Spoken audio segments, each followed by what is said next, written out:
Welcome back, everybody, to another episode of Logan's Lowdown, where I sit down and I talk to people that I find interesting or want to get to know, or both. Today, I'm joined by Hailey Fletcher. Howdy. Howdy. How goes it? Happy Sunday. Happy Sunday. Happy Friday to those listening. People are going to listen to this coming Friday. Oh, Fun I love fact that. Well, for then you. happy Friday, you guys. We made it through the week then. We did, but it's Sunday, so we just made it through this last week. And we're here for it. How was your week? It was good. It was busy. Working. I'm trying to think. Was traveling up in Chattanooga a little bit. Just running around like maniacs. We went to go see one of our favorite bands down in Atlanta last night, which always wears you out. Yep. Every time I go down to Atlanta, I realize how much I hate it. Yep. Every time you drive down there and you have to figure out parking and you're just like, why do I come here? Well, luckily, so if you're ever going to a concert down at Terminal West, they've got their own little parking deck. So parking situation, super easy. That's great. Even when I drove my truck, we could always fit right in there and it was super easy. But man, whatever that main drag is coming like in there gets rougher every single time. I think it was like Martin Luther King Boulevard or yeah, probably. something. It was something because I'm sitting there going, oh my God, like making sure the doors are locked. Yeah. Like, I mean, just everywhere. And you're like, all right, well, you're just like, well, this is part of it. welcome to Atlanta, everybody. Welcome to the inner city. That's good. I love a good concert, but I'm one of those people that freaks out about parking for anything, whether it's... You have to know the parking situation. I like to know the situation. Like if you were like, hey, meet us at a bar downtown, the first thing I'm doing is going to Google Maps, doing like the live satellite view, and I'm zooming in to see if there's like a parking lot nearby. Are you also looking at the menu to see what you're going to get? Probably. If we're getting food? Probably. That's... I've always been a picky eater, so I've always been like, what am I going to get? Everybody has chicken tenders, though. Yeah, that's true. You eat chicken tenders, right? Oh, I love chicken Okay. tenders. You have to love chicken tenders if you're picky. If you're picky and hate chicken tenders, you're screwed. It's tough for you. I'm trying to, like, I'm picky, but I think I've gotten better as I've gotten older. My wife has forced me to try things. She's like, you're going to stop. Pretty much, yeah. But I was really picky about things that everyone loves. Like what? Like, God, what's something that... Okay. Do you like calamari? Fried. Yeah. Can you eat it any other way? Grilled. Oh, God, no. I've tried it. It's not. It's just like thick rubber bands. Or like the, you know, the seals when you have to like deep clean your Yeti and like peel it off. It's like you're just... Yeah, it's like that. It sucks. That sounds horrible. It is. It's not great. Yeah, so calamari I didn't care for. What? Texture or taste? Well, it was more of just like, it wasn't calamari specifically, but I'm not a big seafood guy. I'm not a big seafood guy. I know it's a painful thing. It is. It's probably my worst flaw. That's your red flag? Yeah, that's the red flag. Says he doesn't like sushi. Yeah, not a fan. Okay. It's fine. Okay, thank you. It's fine. My wife loves sushi, and she wants to do sushi nights, but when she goes and gets sushi, that means I get to go get chicken tenders? Something else. Chicken tenders, yeah. You're running up to Zaxby's. I love Zaxby's. I do too. What's your order? Kickin' chicken sandwich meal, extra wet. Okay. Extra wet. Yes. Okay. Zaxby's is way better than Chick-fil-A, and I'll say it again too. Ooh, I'm not from the South. Like I don't get Chick-fil-A. I don't get it. Chicken for breakfast. It's disgusting. That's a really good point. It's disgusting. I don't think whenever I go to Chick-fil-A, I'm one of the few people that I'm like, can I get y'all's bacon, egg, and cheese biscuit? I don't get chicken. They have bacon? Uh-huh. And eggs? Uh-huh. Since and cheese. Where? Ever? I've never seen a Chick-fil-A that had eggs. Really? No. Their bacon, egg... I don't go either. Their bacon, egg, and cheese on a biscuit is God, like... I bet it's not better than Bojangles, though. Because you start messing with Bojangles and like Bo Rounds.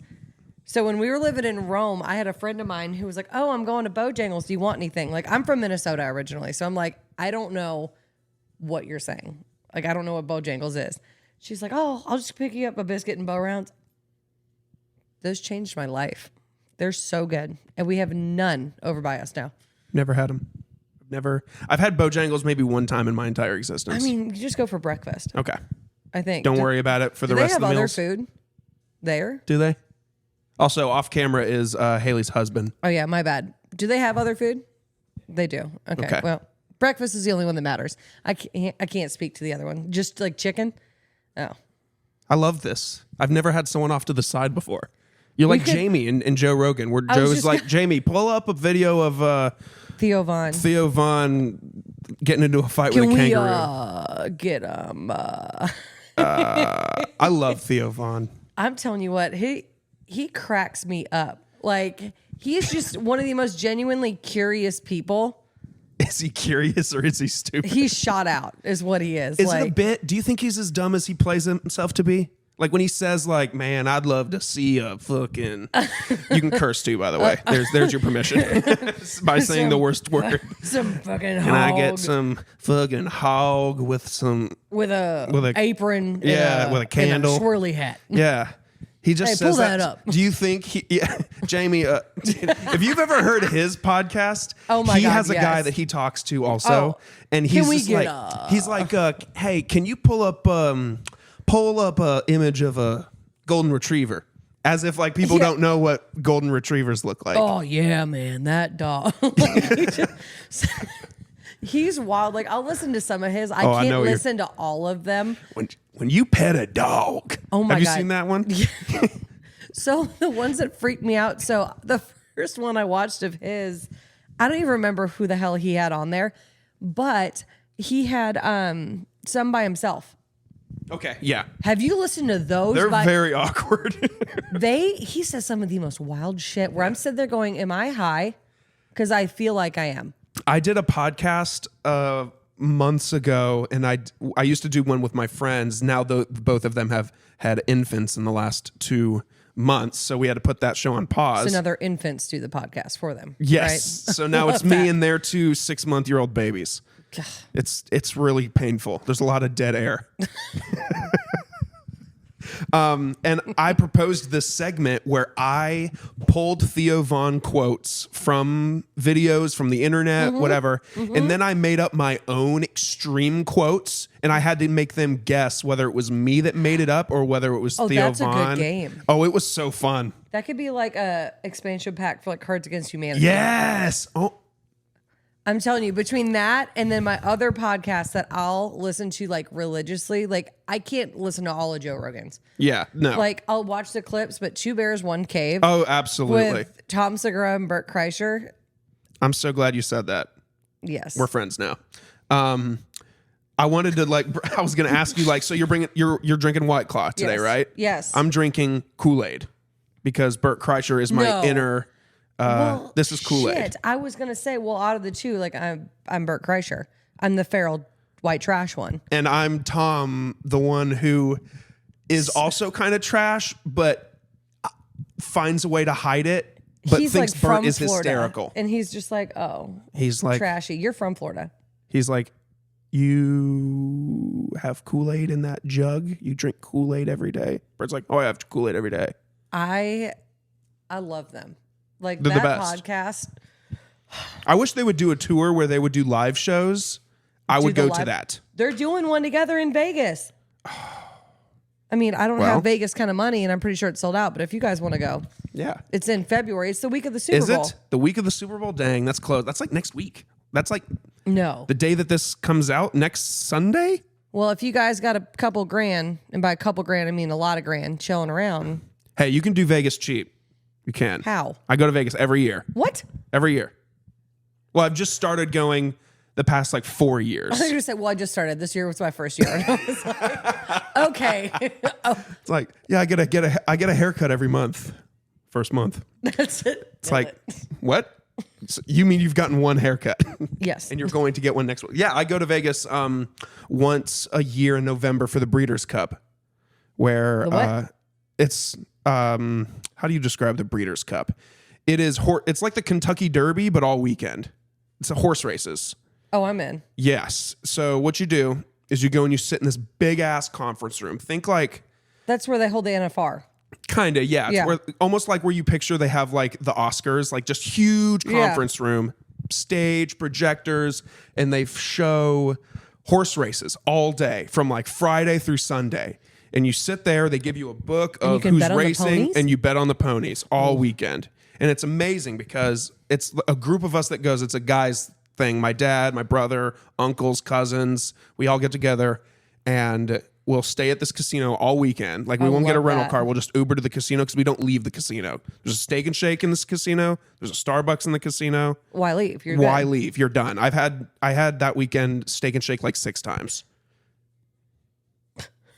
Oh my God. I purposely try to eat better all October because the first To make weekend up of for it. November, I'm going to be Dying. like milkshakes and white mochas and I can't booze. do Steak and Shake. The last time I was at Steak and Shake, I got food poisoning, and all I got was a milkshake. So riddle me that one. Yeah. But it was in Macon, and every time I look at the city of Macon, Georgia, I get sick. Watch out So, for Macon. It's gross. Shout out to my wife's family that's from Macon. Move. They did. They're thank God. they're not there anymore. It's like, man, like it just. There's another one of our favorite artists that's playing down some theater down there. I don't know where the hell he's at. And the one we wanted to go to in Atlanta sold out. So I was like, oh, well, he's in Macon. And I went, guess we're not seeing him. Damn. No disrespect to Macon. Or maybe, you know what? All the I was disrespect. going to say literally all of it. Like, I say that. So if you see me down in Macon, like next week or the week after, Dead no, in I Macon? can't. Oh, not dead. Oh, I but- thought you said dead, I mean, dead in Macon. Did you say down in Macon? Yeah, Oh, sure okay. did. I was like, dead Macon. But you Could could. happen. They've got a really good bagel shop, though. That's Do they? downtown. It's called Macon Bagels. Who would have thought? That's like when you drive by, like this morning we were picking up groceries from the Kroger over there, and there's like a nail salon that just says Cartersville Nail. Oh, yeah. I was like, oh, wow. Way to be original. That's what all of them are, just Yeah. nails. Or like every dry cleaning place, it's just like Dry cleaning. dry cleaning. You're like, cool, which one? You're like, oh, I get my dry cleaning done at dry cleaning. Yeah, you know, The one on 41 or Giles or MacDobbs or any of them. any of the roads. Just all the roads. That was the third. Those are the only roads I could name. I was trying to rattle off as many roads as I could. Those are the That's as 3 I far as could you do. got? That's as far as I got. So you couldn't have been a MapQuest kid. Oh, God. Like you would have been lost immediately. Dude, when my parents would we moved a lot growing up. So my mom it'd be up to me and my mom to figure out where the grocery store is. Where's church? Where's the library? Where's all the things in the new town we would live in? Of course. And she would print out all these MapQuest directions. And I was like 7. So she'd be like, tell me when to turn. I'd be like, Mom, I'm 7. I can't even read. I can't even read. It says turn left on Tammy. Tennessee Street. Oh, crap. We just passed it. You're telling me you didn't finagle your way into going to Target or Toys R Us? I'm sure it happened for sure because I wasn't a That's a reliable lot passenger. of. I was gonna say that's a lot of power for Yeah. a 7-year-old to hold. Yeah. The I was- MapQuest papers Yes. printed off at home, not even the Atlas. No. We travel a lot, so we'd go to AAA or Sam's Club, whatever, and Wow. we'd get the big book That's amazing. relics. Relics. Wow. Relics. You're from Minnesota, eh? Oh, you betcha. I'm going to Minnesota next week. I'm sorry. I've never been. Why are you choosing to go in February? That's a very bold move. It is. It is a very bold decision. My siblings, well, my sister is an athlete. She's a swimmer. She's a goddess in the water. So she's doing that in Minnesota now? So apparently they hold regional, Yeah. national, whatever tournaments every year or championships, whatever, in Minnesota every year. And In this February. year is her. Yeah, right. This year is her Ew. senior year, and I've not been to any of the other Minnesota ones. So I was like, you know what? For her senior year, I should probably go. It's beautiful. It's cold. Yeah. I don't miss it. I bought some pretty big coats the other day. I'm like, I need a big coat. I'm going to Minnesota. Yeah, it's all my mom's family for the most part is still up there. It's cold. We're gonna go up in I think it's August. It's probably a better time to go. It's a way better time. I was trying to get my husband for the last few years to go up there for Christmas or for New Oh, Year's. hell no. That's he born and raised Paulding County. He was over my dead body. Yeah. No, I'm not going. I don't blame you, dude. It's going to be cold. It's going to be cold. So, I'll pull up the temperatures. I'm like, oh, look it's 2. up there, and he's It's like, 2. he goes, I'm like, look, it's 2, and he goes, see, that's too cold. I said, no, that's the high. Like, look, it's 2. The high is 2. The low is negative 1 million. Yeah, pretty much. I don't go in the winter anymore. Damn. I'm very excited. You should be. It's beautiful. But only because I have a buddy who lives or who's from there also, and he has texted me like 18 different pizza restaurants he wants me to try. Apparently a Pizza Ranch? Yeah, that's it. That's one. Pizza Ranch, Chanticleer.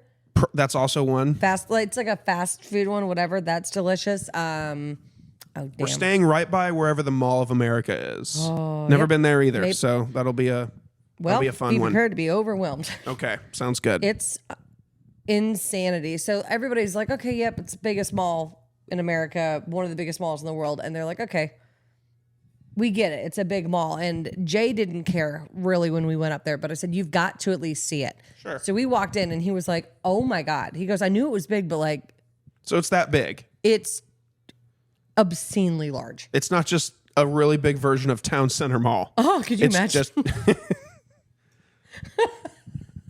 Ew. No, it's, no, it is, it's massive. Okay, I'm excited to see it. It has its own area code. Yes. It has its own. Aren't there like You roller would- coasters in there? Multiple. Because it's so big. Multiple. That's crazy. Is it like 3 levels or 4 levels? It's like 4 or 5 levels. Jesus. It is, I think if you walk the outside of just like one of those, because we used to walk it in the winter to Yeah. like just give, something to do Get when it's exercise. 2 degrees outside. Right. We'd go in the mornings. And I mean, I think if you did every level on that stretch, I think it was like 6 miles. Wow, but that's a great workout. Yeah. Plus, you could shop while you're at it. Right. My mom would just bring us kids in the morning because everything would be closed. So we could just like run around. Yeah, yeah. I'm trying to think. Something over there while you. Caribou coffee is my favorite. Never had caribou. It is the best. Like, I'm not a Starbucks girl. Yep. I'm not a Dunkin' Donuts girl. You're a caribou girl. I just had a stroke. You're a caribou girl. You know what? You caught the consonants. Yeah, That's all you that's needed good. to do.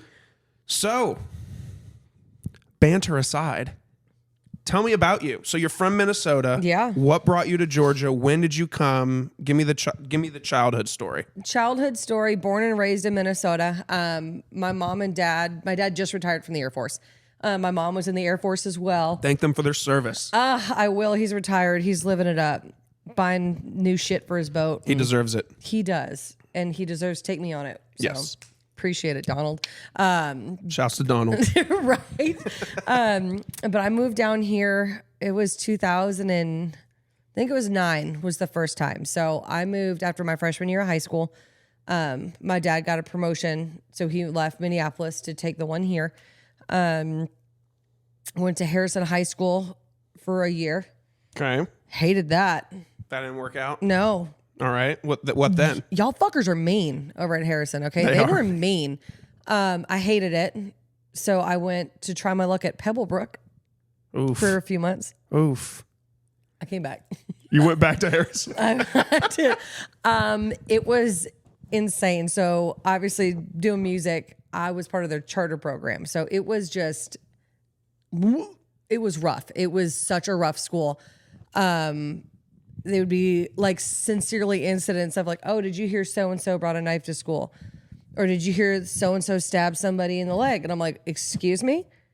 No, like there's no lockdown. Like truly, there was no nothing. I didn't know until I was sitting at lunch, like overhearing people because nobody would talk to me. It was like, okay. Was that tough for you moving in the middle of high school?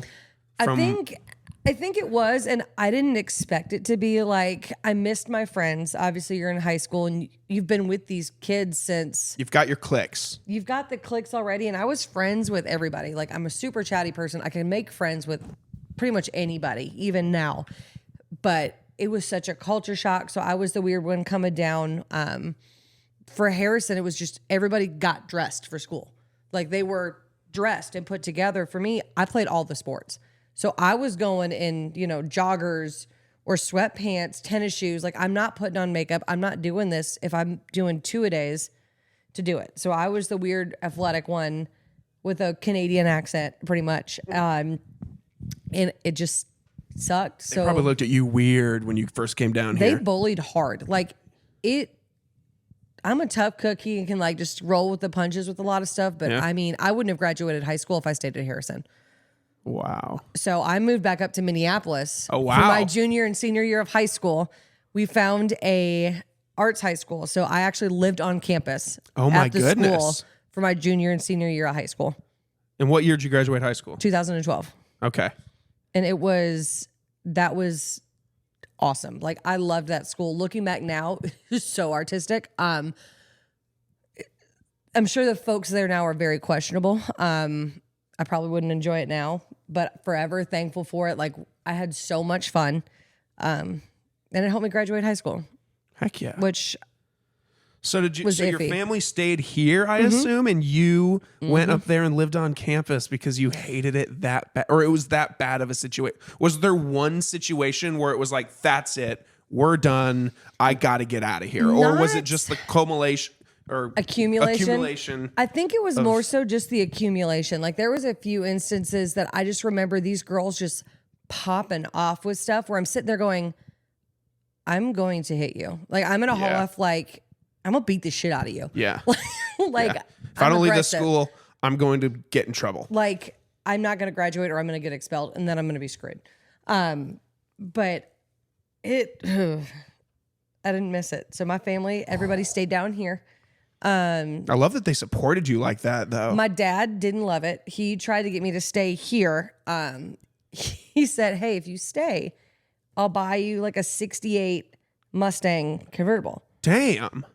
Because, you know, he worked on his project cars and everything. And that was like always my dream car. But we couldn't drive them in Minnesota because they're all rear wheel drive. So for us, we always had to have realistically. Right. And I was like, nope, I'm out. And I'm like, damn. Maybe you could have like sucked it up for like a year and a Yeah, half and right. we ride around Might a have- Mustang. but- Really? yeah. So my mom fought for me. I auditioned and so it's a government, it's like a public high school, Okay. but it's like a chartered thing. So you've got to apply to get into it. Like you're paying for the housing. We may or may not have lied. And said I lived with my uncle that was in Minnesota because it was for Minnesota, like Minneapolis residents only, like Minnesota only. So we lied and said I lived with my uncle that was farther away from campus than my other family. So I could stay in the dorms every day of the week. Because if you were, I think, over 40 miles away, you could be in the dorms during the week, but you'd have to go home on the weekends. Well, I ain't going back to Georgia for the weekend. No. So we're like, hey, you know, Uncle Kevin's place is like 70 miles. So I just stayed there and I went home for breaks, or I would just go to my aunt and uncle's house for the shorter yeah. breaks. So Hell yeah. take that, Minneapolis. Wow. Gotcha. So Heck yeah. cheated the system and graduated high school, stayed up there for a little bit. Ended up moving back down. I love it now that I'm not in school. Yeah. Like, You don't get bullied every day in real life. I mean, Well, not by mostly cliquey myself. high school I was going to say girls. mostly myself. I was going to make a joke and be like, my husband likes to bully me, but no, Yeah. I'm the bully She's okay. here. I'm the bully that's here. Realistically, if anything, you guys should probably check up on him. Blink Because twice if you're okay. don't look at him. You take your eyes off of him. Go wait in the truck. That is it. But yeah, so we were lucky in the fact of we didn't have to move a lot growing up. My dad just opted to deploy more, to get more money, and then Yep. we could stay put. So Yeah. So he just retired. Are they here in Georgia? So they're no longer together. My mom's actually in Okay. Florida. Okay.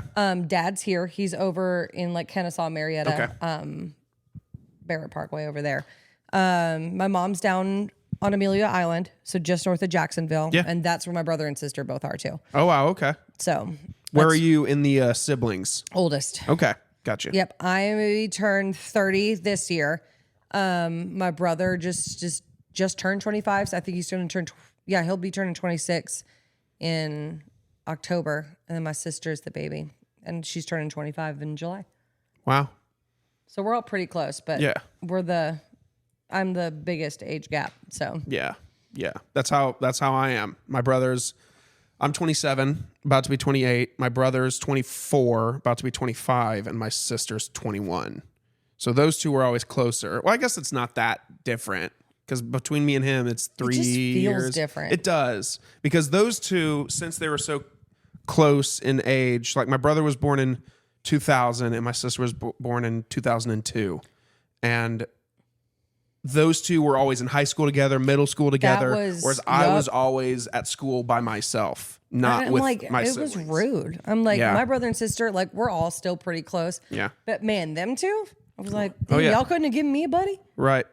Like, what the hell? They talk to each other in a way that, like, I could never get away with talking to my sister the way my brother does. We bullied the shit out of my sister. Me and my brother both collectively bullied the shit out of our sister. Damn. She's super sensitive though. So she still is. Like we joke and call it like our like little hippie sunflower child. Like just super sensitive about people's feelings. Like she is just one of the most kind people. Yes. And then you've got me, and I'm a prick. And anything I can say to like get under somebody's skin, I'll do it. So, you know, but we all got along now. We're good. So along this high school, moving back and forth, what point did like music, well, obviously you had to audition to get into this art school. So before then, at what point did music become like a very relevant thing to you? And not just like something like this where it's like, I do it and it's fun, but like more of when you reach the point of like, I've got talent, actual talent. Because you do, by the way. Well, thank you. I remember doing, actually in one of the malls, they did like, you remember when Radio Disney was it? So they had like a talent show thing, and I don't even remember what song I sang, but went and did, you know, audition in the mall, all that stupid crap. Oh my goodness, I forgot that they did that. Dude, it was wild. All head to toe too, and like limited too. Like I curated an outfit, and I thought like I was it. I don't even remember what the hell the prize was. I don't remember. I don't think I won. I feel like I would have remembered that. Right. But I just always loved music. Always loved listening to it. My dad and my mom both like always listened to music. And then it was just a matter of what was next. Like I got a guitar for my 16th birthday and played it a little bit. Nothing crazy. So I started doing some lessons. And really the first song I wrote was to get into that arts high school. Okay. But I always loved it.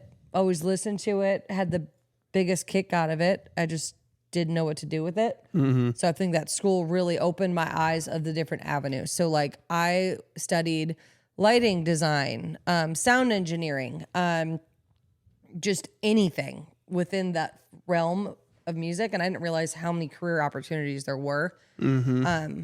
So I just learned a little bit of everything. And after I moved down here, it was very much a, hey, I don't want to work, you know, these jobs that I'm working. I worked for the Cobb County schools.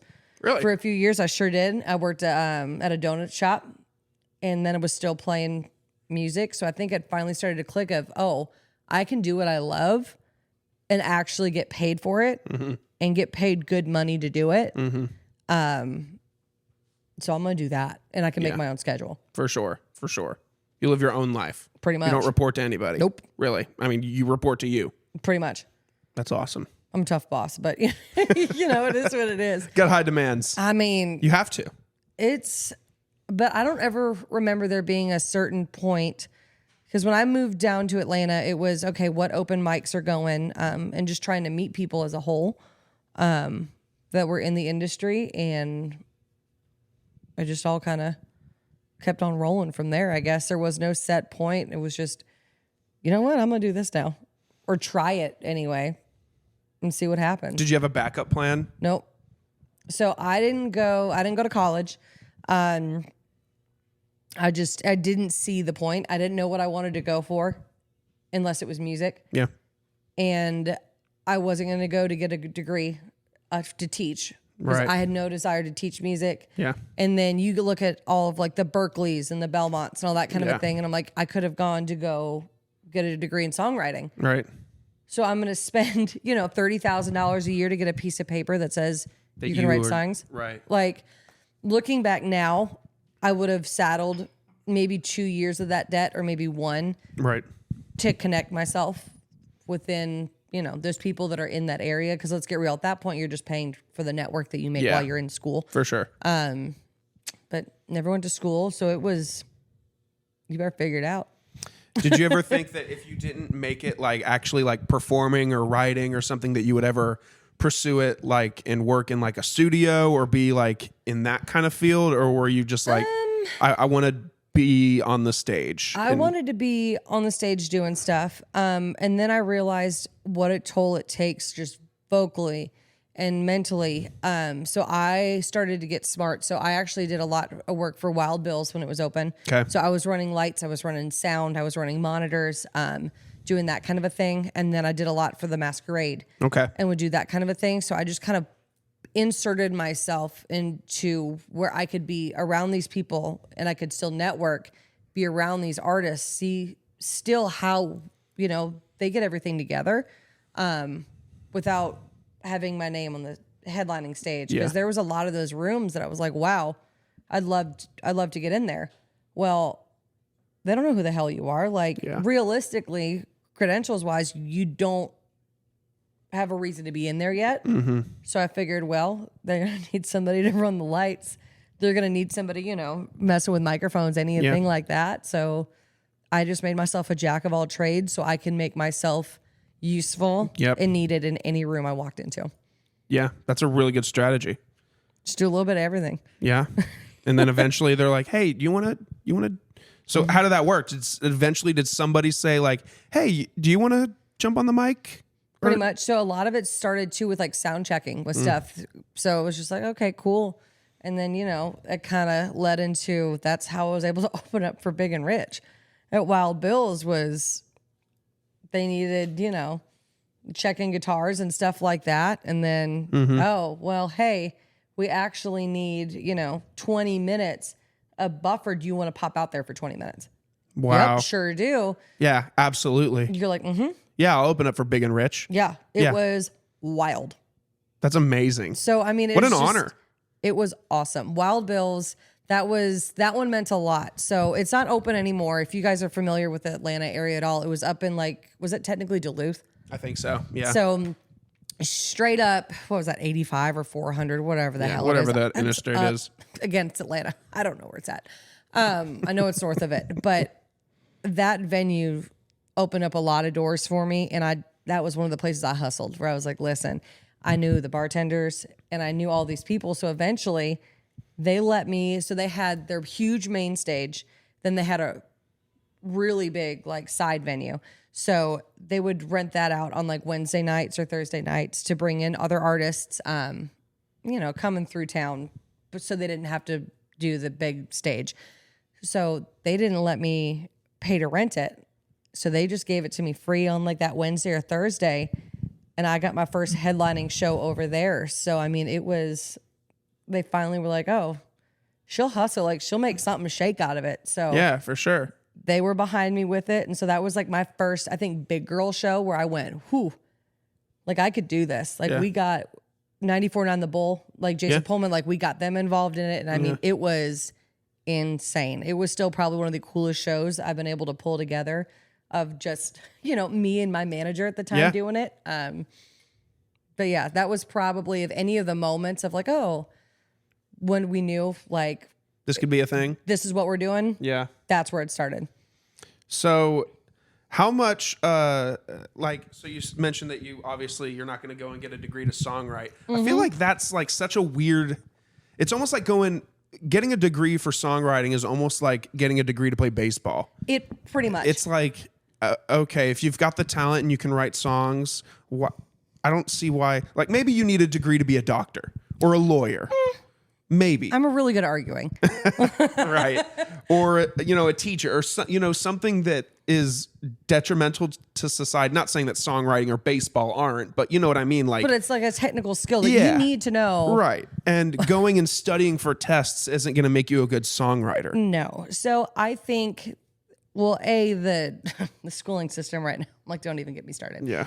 But I think they got smart and they saw the cash grabs of, hey, we're pretty much just going to make an environment where people are going to pay all this money to go to pretty much make connections. I want to know how many people graduated from Belmont with songwriting degrees that are songwriters today.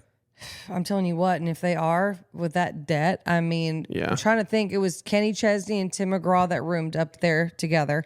Wow, I did not know that. There's a lot of, a bunch of people will come out of Belmont for that. The amount of debt, you can do anything you want if you're debt free. So for me, sure, it just wasn't worth it. And my dad didn't use his, I'm going to forget what it's called now. Not a grant, whatever. He didn't end up going to school, college, even though his like a GI Bill, like a stipend almost. pretty much. So I didn't use mine. So I gave mine to my brother and sister because my brother went to school for like computer engineering. Like you need a PC built from the floor up. Like he's got you.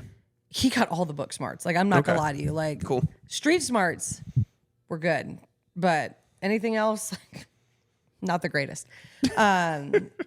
But he knew what he wanted to go to school for. My sister did at the time. She just put a pause on it. So I just wasn't going to waste that money that they could have used for it. It's really nice of you. Right. Well, now I'm sitting there going, well, damn, maybe I should have taken that money and done something with it, made something shake with it. But I mean, I'm sure a lot of people have degrees for songwriting and they do. Yeah. But the amount of money, let's get real, unless you're cutting these crazy hits for people, your payback or your return on it, just for me, for $30,000 a year, it just isn't. I don't get it. My father-in-law went to Belmont. I don't know if he ever actually graduated. Oh, you know what? I don't think he ended up graduating because he ended up having a family. But he worked in. He had a career. My father-in-law is probably someone that you should meet at some point. He was an engineer, sound engineer in downtown Nashville and worked with some of the GOATs. Isn't that wild? Like Waylon Jennings and Johnny Cash and all of them. He knew all of them on a first name basis. He's worked with some of the greatest artists, period. And it's crazy to hear him talk about it because he just talks about it like they're coworkers. Like, oh yeah, Waylon the other day was telling me a story like, and just like, hold on. You're like Waylon Jennings? Like Johnny Cash? You smoked a cigarette with Willie Nelson? You smoked weed with Willie Nelson? Listen, I don't smoke cigarettes, but if they handed me one, I smoke now. If Willie Nelson's like, you want to smoke with me? I'll be like, yeah, sure, anytime, man. For real, you're like, well. And if like you fail a drug test, like, listen, I know this doesn't make it any better, but I got to smoke this with Willie Nelson. Can you imagine if it was Willie Nelson, Snoop Dogg, and Martha Stewart? Throw Seth Rogen in there or Wiz Khalifa. Just who's a token stoner? Pete Davidson. He's a stoner. Oh my, 100%. I love Pete Davidson. He's wild. He is wild. Dude has managed to get any attractive young actress in Hollywood or the music industry. Pete Davidson's on it. Those are the ones that make me laugh. All those memes going around like, oh, well, who's he gonna date next? Yeah. Like he's got to date everybody. Yeah. Everybody's got to date him. So yeah. For sure. He had quite the career. Him and Reba McEntire were close. Just isn't that crazy? So crazy. And like my mom and dad are just like, oh my God, ask him this, ask him that. And he just talks about it like it's casual. But I'm just like, well, and it's crazy. The longer you stay in Nashville like that, it's just I don't know how much it is now, but it was just around you all the time. Like we went up to go just see some friends of ours, had some songwriting appointments, and it happened to be CMA week. So all these people are here, friends of ours that are like, oh, we're in town. Do you want to write? You want to go do this? But I mean, we're walking around. You run into Casey Musgraves in the bathroom somewhere. And I'm like, oh, shit, girl. We're like, hey, what's up? And then you walk down the street and then there's Cowboy Troy. And then there's just like, it's everywhere there. You hang out there long enough. They're everywhere. yeah, Everywhere. that's awesome. I don't know if it's so much the same now, but Was country always your thing, your genre? Like there wouldn't have been any other version of you that would have done something else? There's actually two different genres. If I wasn't doing country, it would be like Norah Jones. Okay. Like super classy. Okay. Or it would be like Hayley Williams in Paramore, like Okay. just some Yeah. emo shit. Yeah. on your emo go shit. Mm-hmm. Yeah. Yeah, Okay. 100%. But country for me, that's what my dad always listened to, which we just found out he swapped. He was listening to like metal and, like heavy rock. And he goes, oh, well, like with like you kids in the car, he's like, I just couldn't do it. So he started listening to country. I always thought my dad was like this huge country guy. Wow, he did it for you guys. Now. That's like all you'll catch him listening to for the most part now is country. But it's funny asking so obviously as the older you get, the more I've realized, you start to hate new music, right? Oh, yeah. So like my father-in-law the other day, or last time I saw him, I was asking him I was like, at what point do you think, because he often just in conversation will be like, not like that, I don't know, Kane Brown, not like that guy, like that's not real country or whatever. He'll talk about like, of course, the people he worked with were real country, like the goated era of country is the time that he worked. And I was like, what ruined it for you? And without a split was that Florida second, Georgia line? No, he said Rascal Flatts. They ruined country music single-handedly. I was Hear like, that, what? Gary? Damn it. I was like, what? Rascal Flatts? He was just like, oh, I just remember when they came on the scene and they had that boy band sound and they just had that. He was just like, God, I just remember the day I heard them and I thought those guys are going to ruin their genre for us. And he says like, I hate Rascal Flatts, which like, hey, say what you want. Rascal Flatts has some bops. You can't deny that. Oh, I'm going to tell you what, Gary Lavox, however the hell you say his last name, he's nothing but a risk taker. Like we'll see him live and those notes that homeboy goes that dude can hit it. He can sing higher than me. I mean, that doesn't take much. I talk like a man, but like singing wise, like, that dude can hit those notes. I can't. It's amazing. And he's like, what, like 50, 60? How old is he? Hey, Jamie. Damn, I might just start making my wife sit over here whenever I need something to be like, hey, can you look up? That's taking notes for that internal note. You know what? I'm telling you, I guarantee Sam would bring her butt over here. Oh, that'd be great. Be your lookup. Oh, you know what's funny? I haven't even told her this yet. So if she hears this, I'll probably text her this later. Of course she's going to listen to it. Last night, right? Last night we were at Town Center Mall. Ugh. I'm sorry. And I know, right? And I actually walked right past her and her husband. He was like trying on a suit. And I was like, oh my God, is that Sam? And she was like, yeah, that's Sam. And I was like, should I say hi? She was like, yeah, you should say hi. But they were like working with like an employee, like I guess getting help, like finding sizes and stuff. And I didn't want to just be like, hey. Oh, I would. I like worry a lot about like social situations like that. I just feel like we should all go out then because I will make you so anxious. You're gonna be like, what is she doing in public? Like I don't care. I don't want to say I have a rod up my ass at all times, but like I always like for some reason picture the worst case scenario for everything. I'm like, what if that employee is like, we're working together, and I'd be like, oh, sorry. While you're at it, can you help me find a size? You're like, I think the only socially acceptable thing then for you in your mind then would be like, well, I have to go in there pretending I need a suit now. Like I need the size that Michael needs. You're right. Hey, whenever you go to the back, can you just get 2 of those? Whatever you got for him. Don't listen to him. We're going to match. So yeah, I need to text Sam that I saw you at JCPenney or Dick's or wherever the hell I was. Belk. I don't know. They're all the same. Okay, so I got to get your opinion on this question. I found out last night that I'm just lazy. Oh, so okay. Ready for this? Congratulations. Thank you. It's been a long time coming. So last night we had the objective. So my company that I work for is having a casino night this weekend. That's sick. Very excited for that. The theme is Queen of Hearts, Valentine's Day kind of theme. Love they said that. if you can, incorporate some red or some white or some pink or into your outfit if you can. So I am an attention whore, and I was thinking I'm gonna go all out and I'm gonna wear a bright red suit. Yes. All red. Yes. Red tie, red shirt, red pants, Bonus maybe white points if shirt. it's sequins. I'm gonna make it. I'm gonna do the damn thing. Yes. So I'm like, you know where I can find it is one of these department stores. Belk, someone's gonna have a red jacket. I know somebody in the mall by my house does. Yeah. Nobody had that red jacket. Because it's not Christmas. Right. It's probably what they're thinking. Probably. But you know what sucks is right when you walk into Belk at Town Center Mall, there is a mannequin wearing a red suit. And it got to the point where I went up to the customer service lady and I was like, where's that? And she was like, I don't think we sell it. I was like, why do you have it on a mannequin? I was like, what? Okay. I was like, let me get this straight. You have it on a mannequin? And she was like, it's just like a Valentine's Day display. And okay, I was like, cool. But why are you not displaying things I can buy here now for Valentine's Day? I was like, maybe there should be like a small print that's just like not sold in stores or something like that. Why would you even have it on a mannequin if it's not sold in stores? I do not know. It seemed like a foreign concept to them. So let me get your opinion on this. Okay. If you guys know that you're going to the mall and your only objective is to go to the department stores, JCPenney's, Macy's, Belk, whatever the other one is, basically the 4 different corners, the 4 different entrances of the mall. Yes. Are you going to JCPenney and you're like, okay, JCPenney didn't do it for me, I'm going to Macy's. Are you going to walk across the mall to Macy's? Or are you going to get in the car and drive to Macy's? I'm walking. Okay, I found out that I'm just lazy. I was like, why the fuck would I don't walk?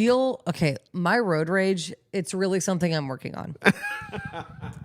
It's gotten a lot better now that I drive a Honda Civic and not a big ol' F-150, because that rage was different. I said, you're not the first thing this truck has hit. You won't be the last. Like, I will run you over, cussing up and down, like hanging out the window. Has it gotten better? No. Well, it's a new year. He said no. He said no. I just can't stand parking. Like, once I get a good parking spot, like that's like one of our gifts with the Lord. Like, I have favor in parking spots and good days at the beach where I'm like, no. Oh yeah. I'm not leaving that spot. I will dodge kids. Yeah. And people in the mall, because I can speed walk probably faster than I can park. Yeah. And deal with all that bullshit again. Yeah, one of my friends was like, what if you get a really good parking spot at Belk, but then you have to leave and get a really bad parking spot at JCPenney? You've already walked the length of the mall by the time you get a shitty parking spot. That's true. Damn. I just don't like, no. I'm like, just park and I speed walk like a maniac. Like we had this moment 80s. where I was like, okay, JCPenney doesn't have it. And then like she started walking towards like the mall entrance and I started walking towards the exit. She's like, where are you going? And I was like, to the fucking car.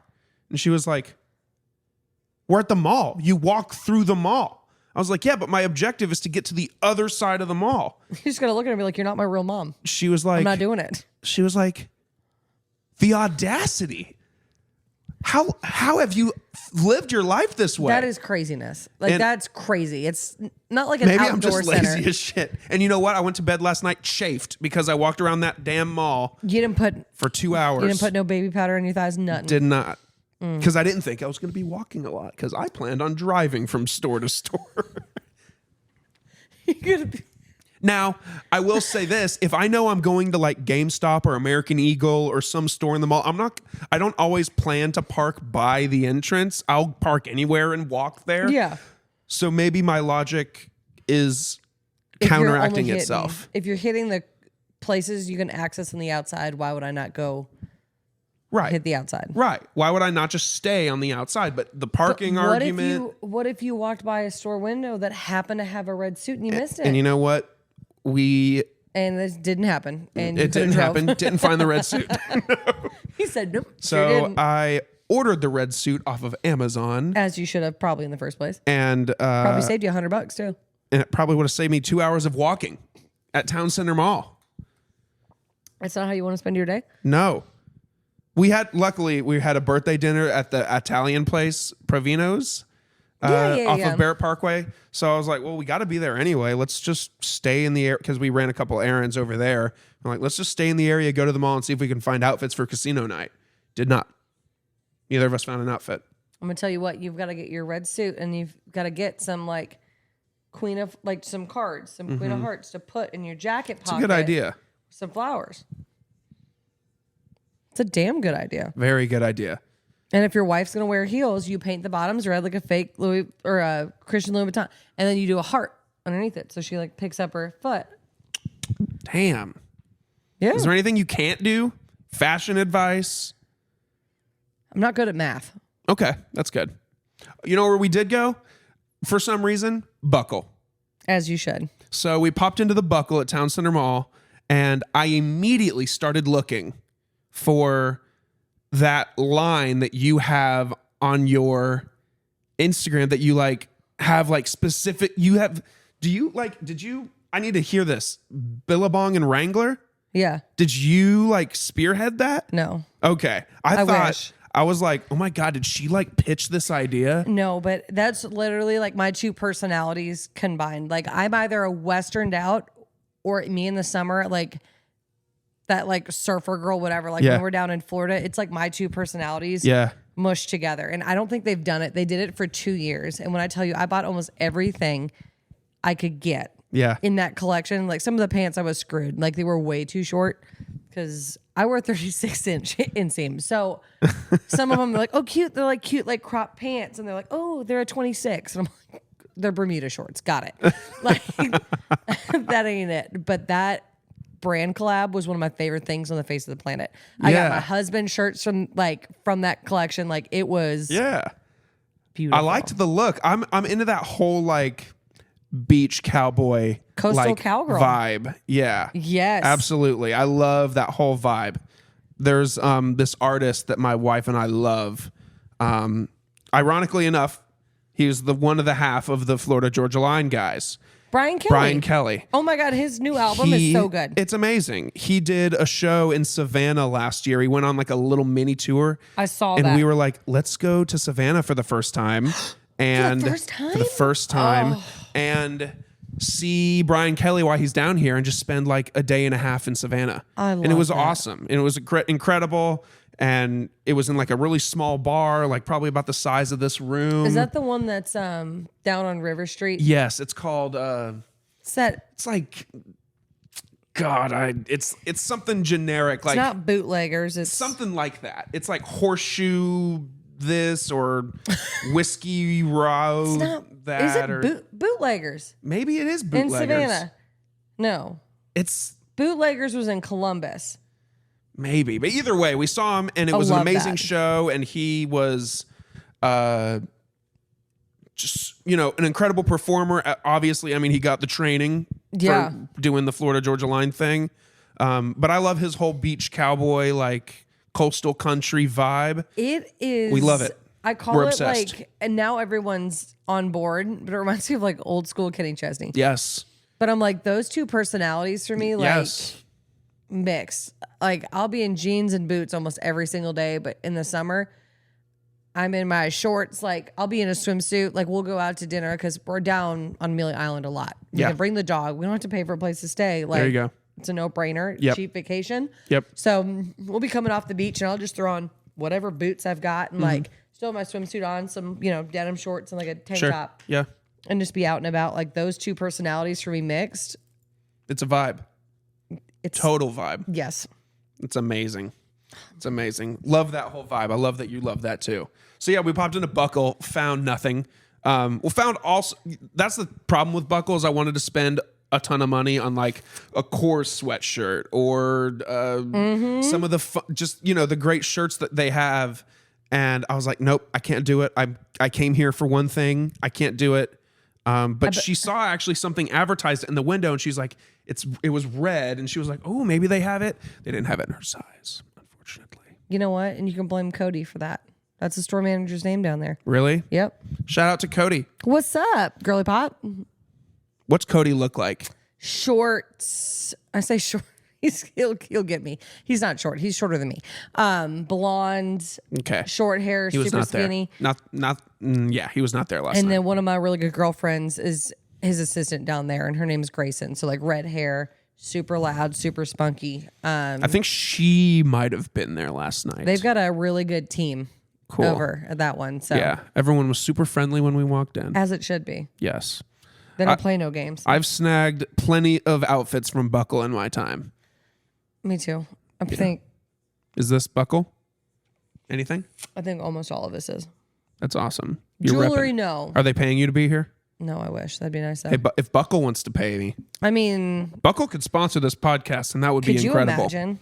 I'm sitting there going like, I will just sponsor my stage clothes.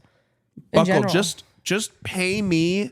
I'll advertise your stuff so I can quit my full-time job and do this full-time. I'll do this full-time.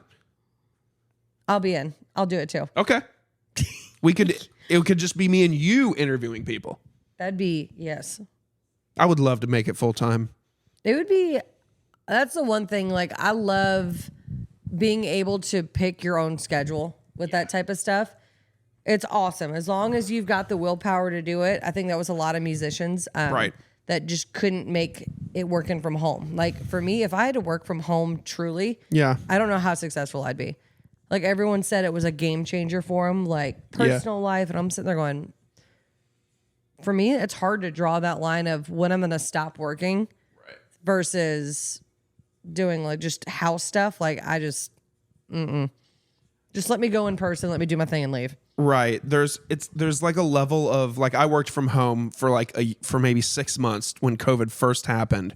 And it was nice being able to just roll out of bed, turn on the computer and start working. And like, if you had plans after work, it was like, okay, I can, jump in the shower at 4:45 and Yeah, right. be ready and leave the house at 5 when it's time to go. But other than that, I mean, I spent a hell of a lot more money because I was going out to eat and buying myself food every week because I wasn't at the office. Because if I have an office, I pack my lunch most days. Yeah. I have that discipline. I'd love to eat out every day. See, and I'm like, but I don't. Packing my lunch my wallet thanks me for packing my lunch. I like going out to eat, but as far as lunch goes, I'd rather have my like, let me just cook at the house. Yep. I'd rather, like, especially if I'm getting off of work or doing something, I'm like, I don't want to. Yeah. I want to take my pants off. I want to sit on the couch and I want to eat the food that I want to eat. Yeah. And I don't have to wear pants. Yep. So that's normally my The go-to fit. yeah. Like oversized sweatshirt, no pants. Yep. Uggs because I'm at the house. Typical girl fit. Yeah. Oversized sweatshirt for sure. That's a staple. Clocklet. Yep. No Stanley though. I don't own a Stanley. No? No. I do.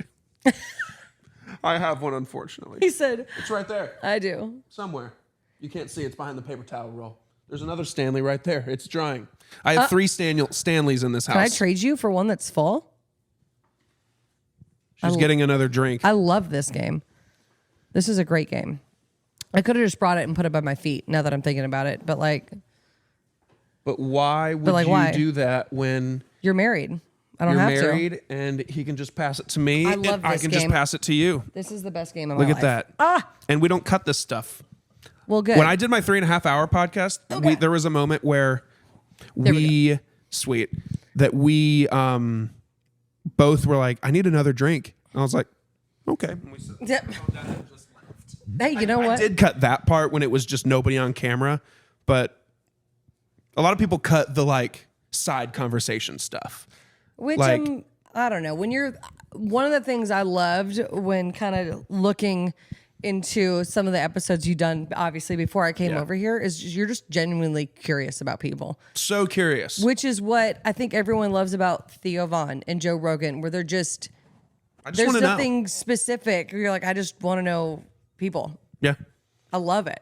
I've gone through so many different rebrands or changes or name changes over the years because it's really hard to put a label on what like the whole operation is. Like, I love people. I love conversations with people. I love getting to know. I mean, I moved so much growing up that I was forced to do this. Yeah. So I had to make friends every couple years, and I became super social. And even like at work, like I go to my boss's office, I'm just like, tell me about your family. And he's just like, I'm busy.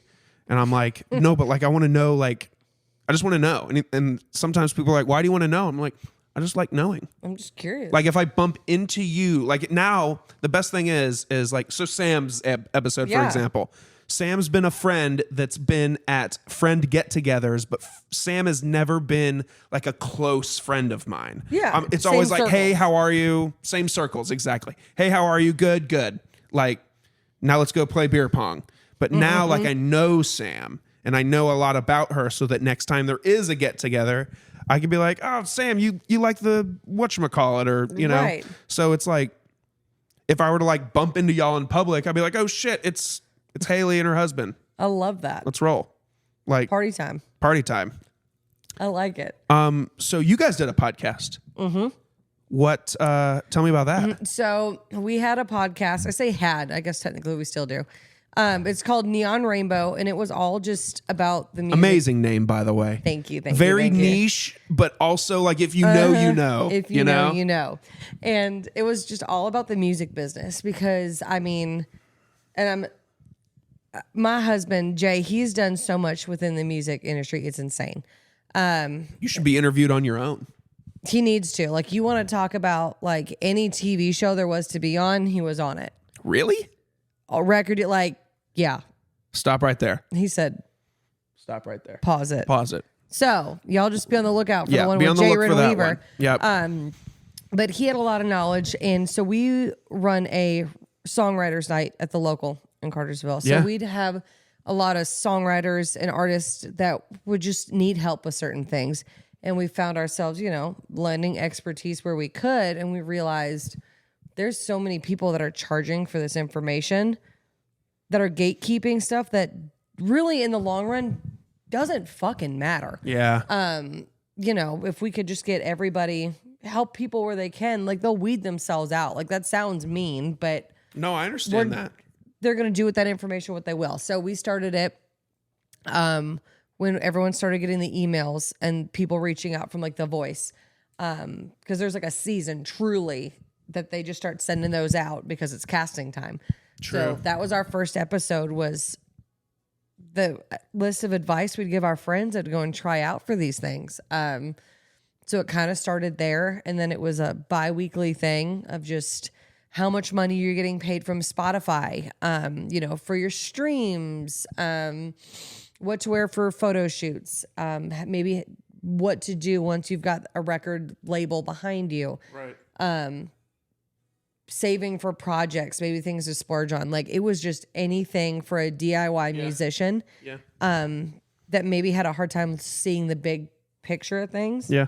I'm trying to give them a manual to level up themselves if they could. So that's amazing. That's I loved awesome. it. I miss doing it. The podcast, or do you guys still do the songwriting thing though? Yep. We just celebrated was it 9 years? 9 years. Wow, in January. congrats. That's awesome. Thank you. So That's we've so been cool. at the same venue at the local in Cartersville for 9 years. That's awesome. It was. I want to just go and observe. Like You just can. be there. It will be up there. Not this coming Tuesday. Is it this coming Tuesday? Yeah, we'll be up there. That's so cool. We get some of the really cool writers. I mean, just anything in every genre you could think of. So I'm curious about, I have, over the course of my lifetime, in different seasons of my life, I've written probably close to 30 to 40 songs. For real? Yeah. Oh yeah. So I'm not like, I don't know music. Like I don't write, music sheets or with like Oh, the God, me notes neither. and shit. Yeah, Like screw that. I don't Nobody know does that. any of that, but I they have do, but- written and I've got stored on a hard drive somewhere. Probably I made up, this was years ago, probably when I was 18, 19, 20. And it was when I first moved to Georgia. So I didn't have any friends right away. So I Yeah. just had so much alone time. So I did a lot of writing then. And I would just write and write and write and write. Some of it I would take inspiration from artists I listened to, like the sound of the lyrics or the tone or but I just wrote and wrote and wrote and wrote. And I started writing again recently and just feeling super inspired and just super like just into that.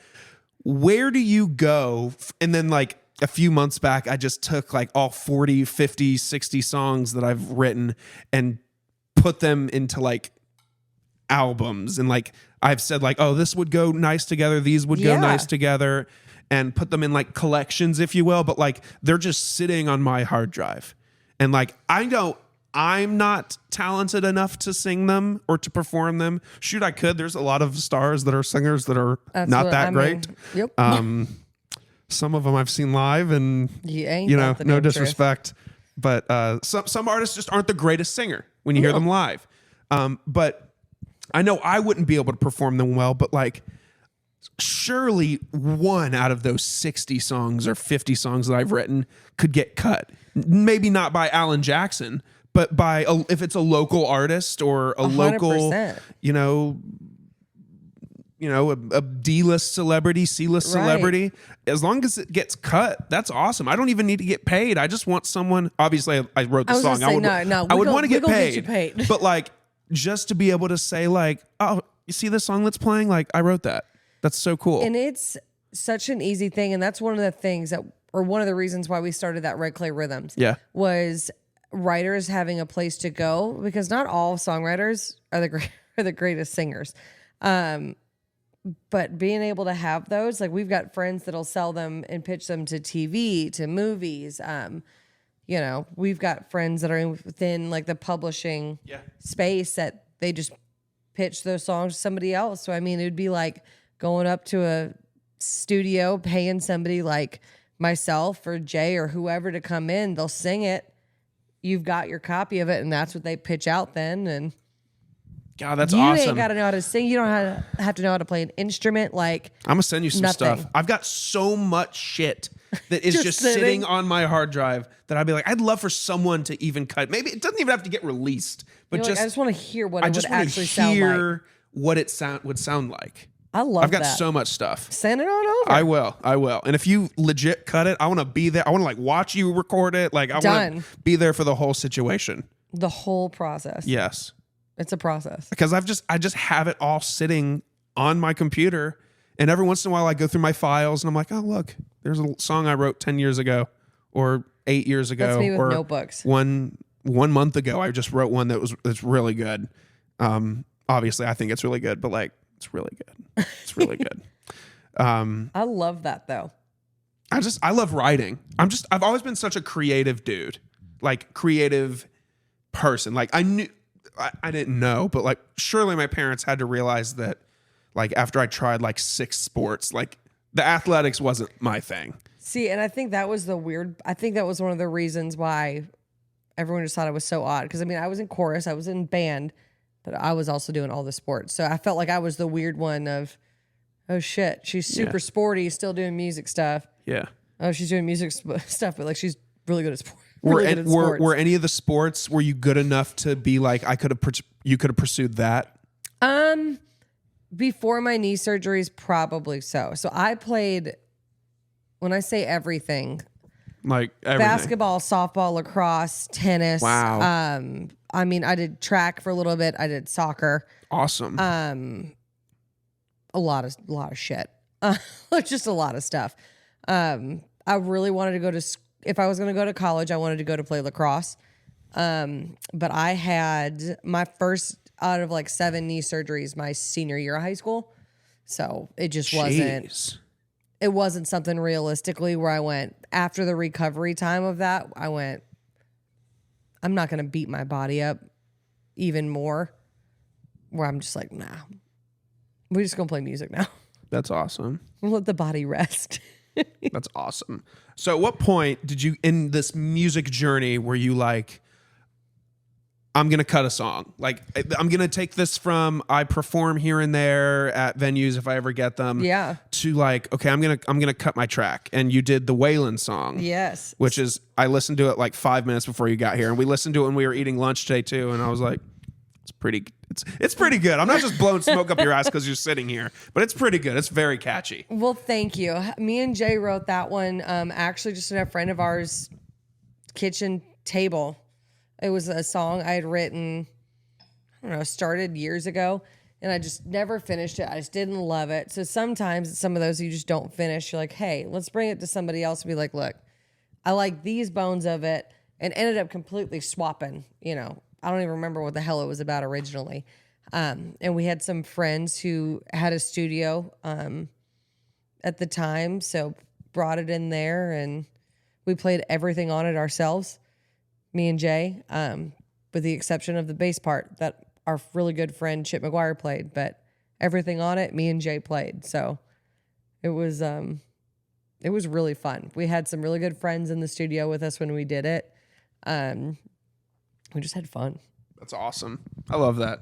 I can't believe it's been out that long already, because I had a few songs that were released prior, and my first thing in the studio that wasn't me working on stuff maybe at school, because I mixed and did my first like demo EP when I was like a junior your senior in high school. And I just thought it was like the coolest shit ever. But I had access to the studio. So when I started meeting people down here with open mics, I actually met a friend of mine, Damon, who had a home studio. And when I say home studio, I mean, it was probably the size of this entire downstairs. And he had an isolation booth, like a mixing booth, like Wow. like The had whole the 9 yards. plexiglass, like he was really good. Wow. Older guy and was super sweet. Just met him through that. So then it was practicing like my etiquette in the booth and how to do certain things. So we recorded 1 or 2 of them. I pulled them off of iTunes, just song wise in general. Wasn't quite To the level that vibe I you was wanted. pretty much like, and they were really good. I mean, we did a good job on them. They just weren't. I mean, I wasn't not gonna right. let y'all pay for them if they weren't fabulous. So Sure. it just. And one of them still on my website. We kept one up there. Yes. And then let the other one just dwindle. I'm sure it's on a hard drive hiding somewhere. Yeah. Right. Somewhere. That's so cool.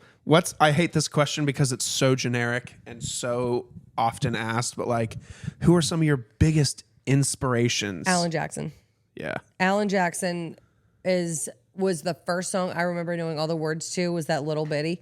Oh, yeah. So Alan Jackson for me is a huge one. I'm trying to think. I mean, you hear a lot of those country people, like George Strait for me, Of course. huge. Yeah. I really like that red dirt Texas country scene. Okay. So Josh Abbott that we went to go see last night, Yeah. huge for me. Yeah. There's another guy out of Texas named Zane Williams. Love him. Wade Bowen, Randy Rogers. Just that, I don't know how else to describe it. It's just more that West Texas Yeah. vibe. I love all the 90s country stuff. So, I mean, you start talking about any of like the Mark Chestnut, Yeah. Colin Ray and all of that. I love, but growing up, it was Alan Jackson. Dan Seals was a really big one too. Norah Jones, that's all my mom really listened to. So my dad did the country. My mom would do, Norah Jones, Corinne Bailey, and that kind of like jazzy stuff. Yeah. And some pop, but Alan Jackson's probably my number one. Hell yeah. Always and forever. Did you ever consider another name for the podcast but Neon Rainbow? I'm sure we did at one point, but we were trying to think of one that wasn't, I don't know. Like Not we super in your face. Like that's why Neon Rainbow is so great, because that song is awesome. I love that song. But it's not like Chattahoochee, where like someone's like, oh, Chattahoochee, that's that Alan Jackson song, but like Chasing That Neon Rainbow, like that's such like of course it's a huge hit of his, but like if I showed one of my buddies that doesn't know country, I'm like, yeah, Neon Rainbow, he's not going to know that it's an Alan Jackson song. He's going to be like, why is it called Neon Rainbow? Like, oh, well, that's Alan Jackson. Well, I think it was hard because we didn't want to make it. There's a lot of stuff like with Red Clay, and I'll probably say it a lot, is we didn't want to be the faces of it necessarily. So it wasn't going to be like, oh, music biz with, Hailey and Jay with stuff. Because I'm like, things are always changing. Yep. We're just throwing that information out there to help. Like, obviously, yeah, we're the personalities that are on it. We brought in other songwriters and producers and would interview and do that kind of a thing on there. But it was subtle, and it didn't make us as people the main focus of it. Gotcha. Who are so with that said, the inspiration question, now this is a fun one. Oh God. What are some artists that are in the genre today that you think are really good for the genre? Because you often hear people say that modern country is crap, but there are some roses among the thorns. Yes. Who are some that you really adore? And then on the flip side, who are some that you feel like, why are you here? Why are you here? So I'll start with one of the ones that, why are you here? Yeah. It's that Jessie Murphy. Jessie Murphy. And I don't mean like she's a sweet girl, whatever. It's very nasally. Her biggest one is that Cowboys and Angels. And her voice is super interesting. It's just not my thing. It's almost like a rap country, really nasally, not so much my vibe. Nasally is, you can hear it and it's not great. more nasally than you would think. And I mean, homegirl is killing it. So like, Yeah, something's working. girl, you keep on keeping on. You getting them checks in right now that I ain't. So like, Yeah, something's working. keep doing it. But there's not many out right now that I'm just like, ugh, no. Yeah. Because I think country's gone through such an odd, like I'm not the hugest pop country fan. Yeah. That being said, if I'm at the beach or I'm on the boat, it's got its place. Yeah, for And I'll sure. listen to it on the boat. Yeah. I'll listen to it at the beach all day long. Absolutely. But the new ones that I love right now, Zach Top, Okay. love him. I think he's out of Nashville right now. I don't know where he's from originally. Randall King is another big one. I believe he's out of Texas. I say Cody Johnson now, but he's so huge. He is big now. It's crazy. But those are some newer ones that are doing it like crazy well. You know who I'm obsessed with right now? Oh God, who? That scares me.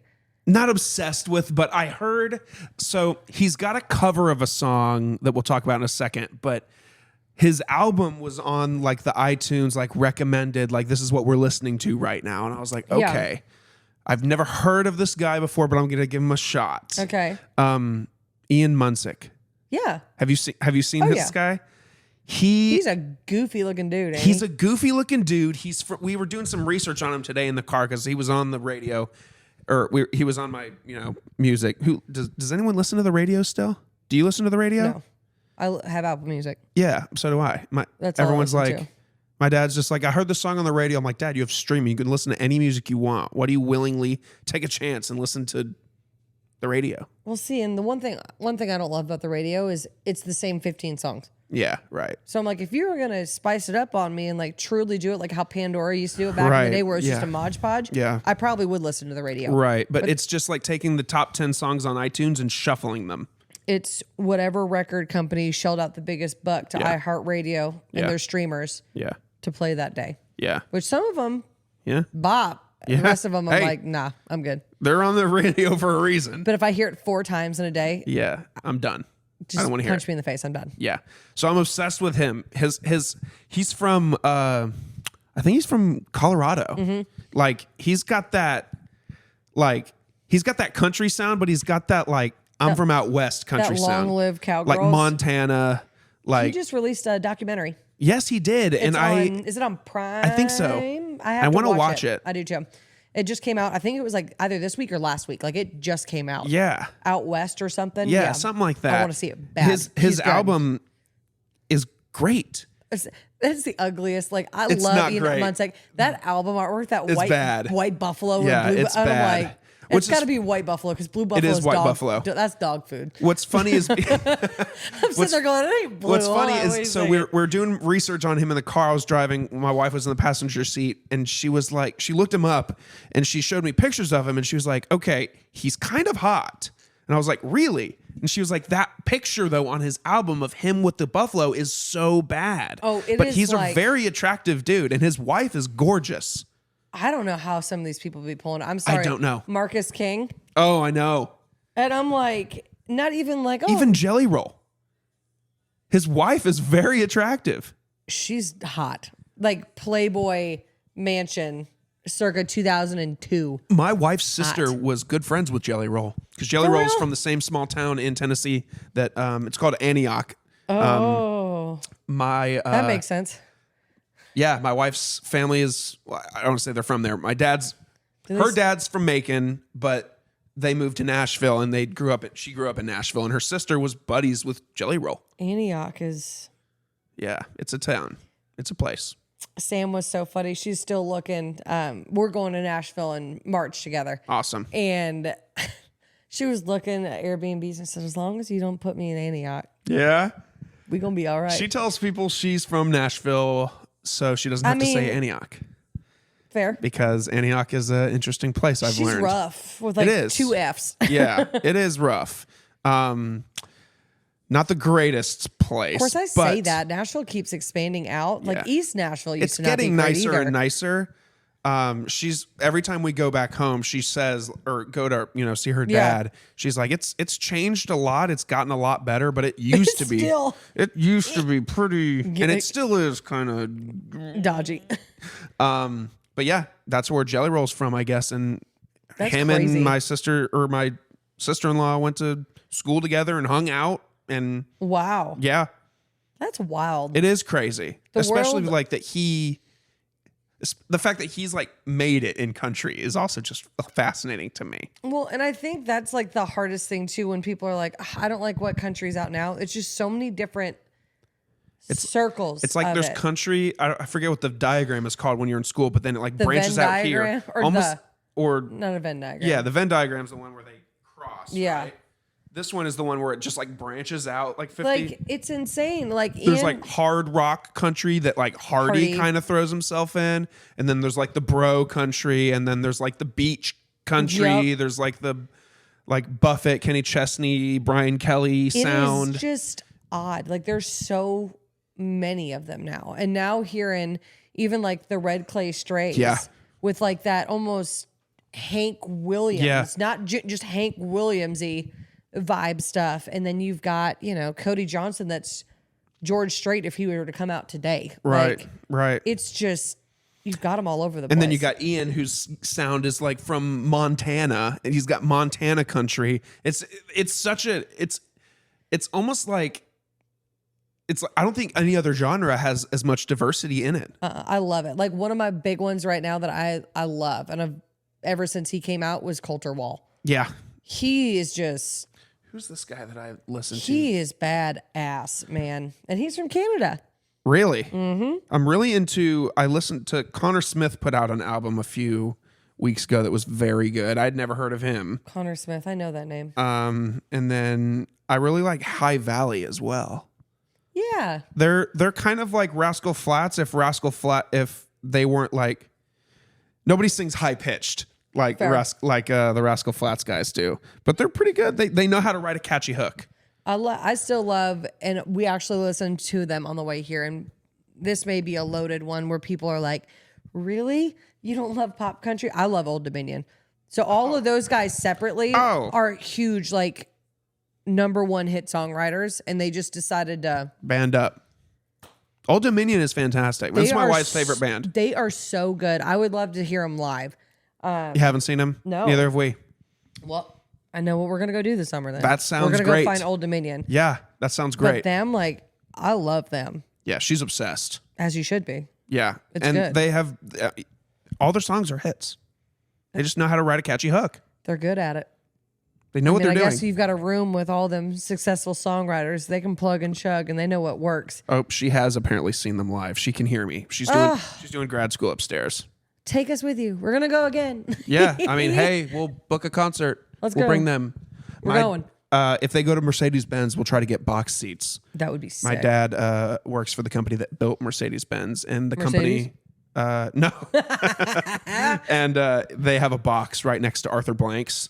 Every once in a while, my dad's just like, so one day, this is a funny story.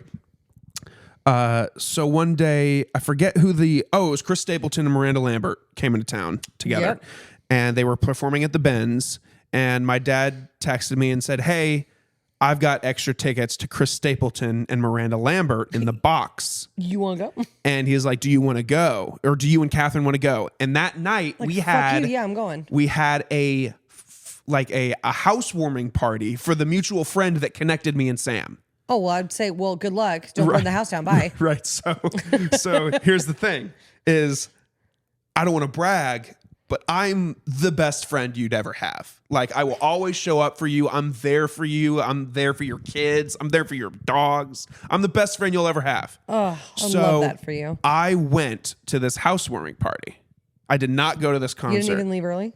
No, I didn't even go to this concert. Oh, my God. So when I went upstairs and crossed paths with my wife, because he texted me early in the morning, and me Yeah. and my dad are both very early morning people.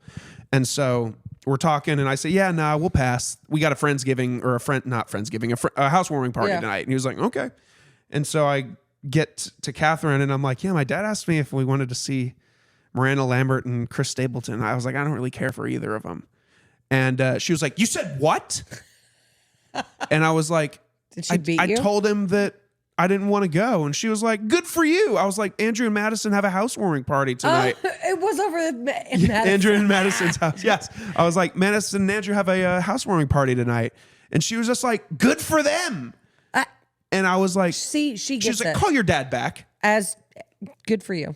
And so I went to a housewarming party by myself, and her and my dad went to go see Miranda Lambert and Chris Stapleton Listen, together. I like her style with stuff like that. Like I love going to concerts. Like we don't do it often because it's taking a weekend off from playing. So it's like you're losing money there.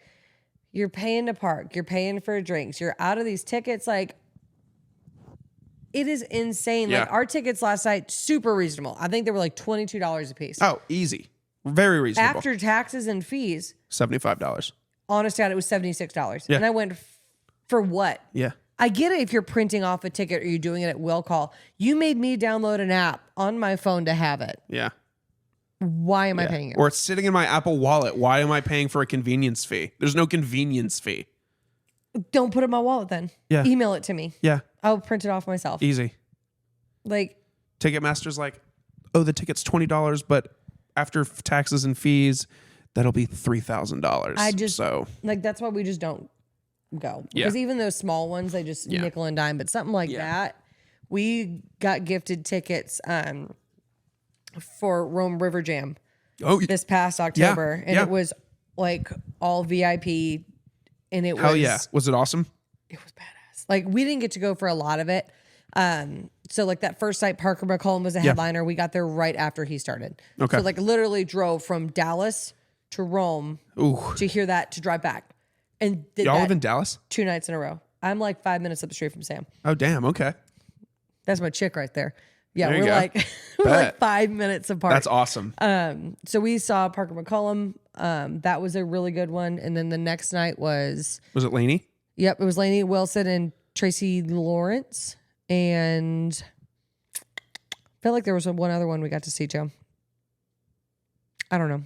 There was a few of them. It was fun though. That's awesome. My cousins were Anytime there. free They said it tickets, was I'm amazing. going. Like I'm going Hell yeah. every single time. I don't give a shit to who it's for. Yeah. I'm going to go. Yeah. You never know. I like it. That's I love awesome. tickets. I'll go to pretty much any live event. Really?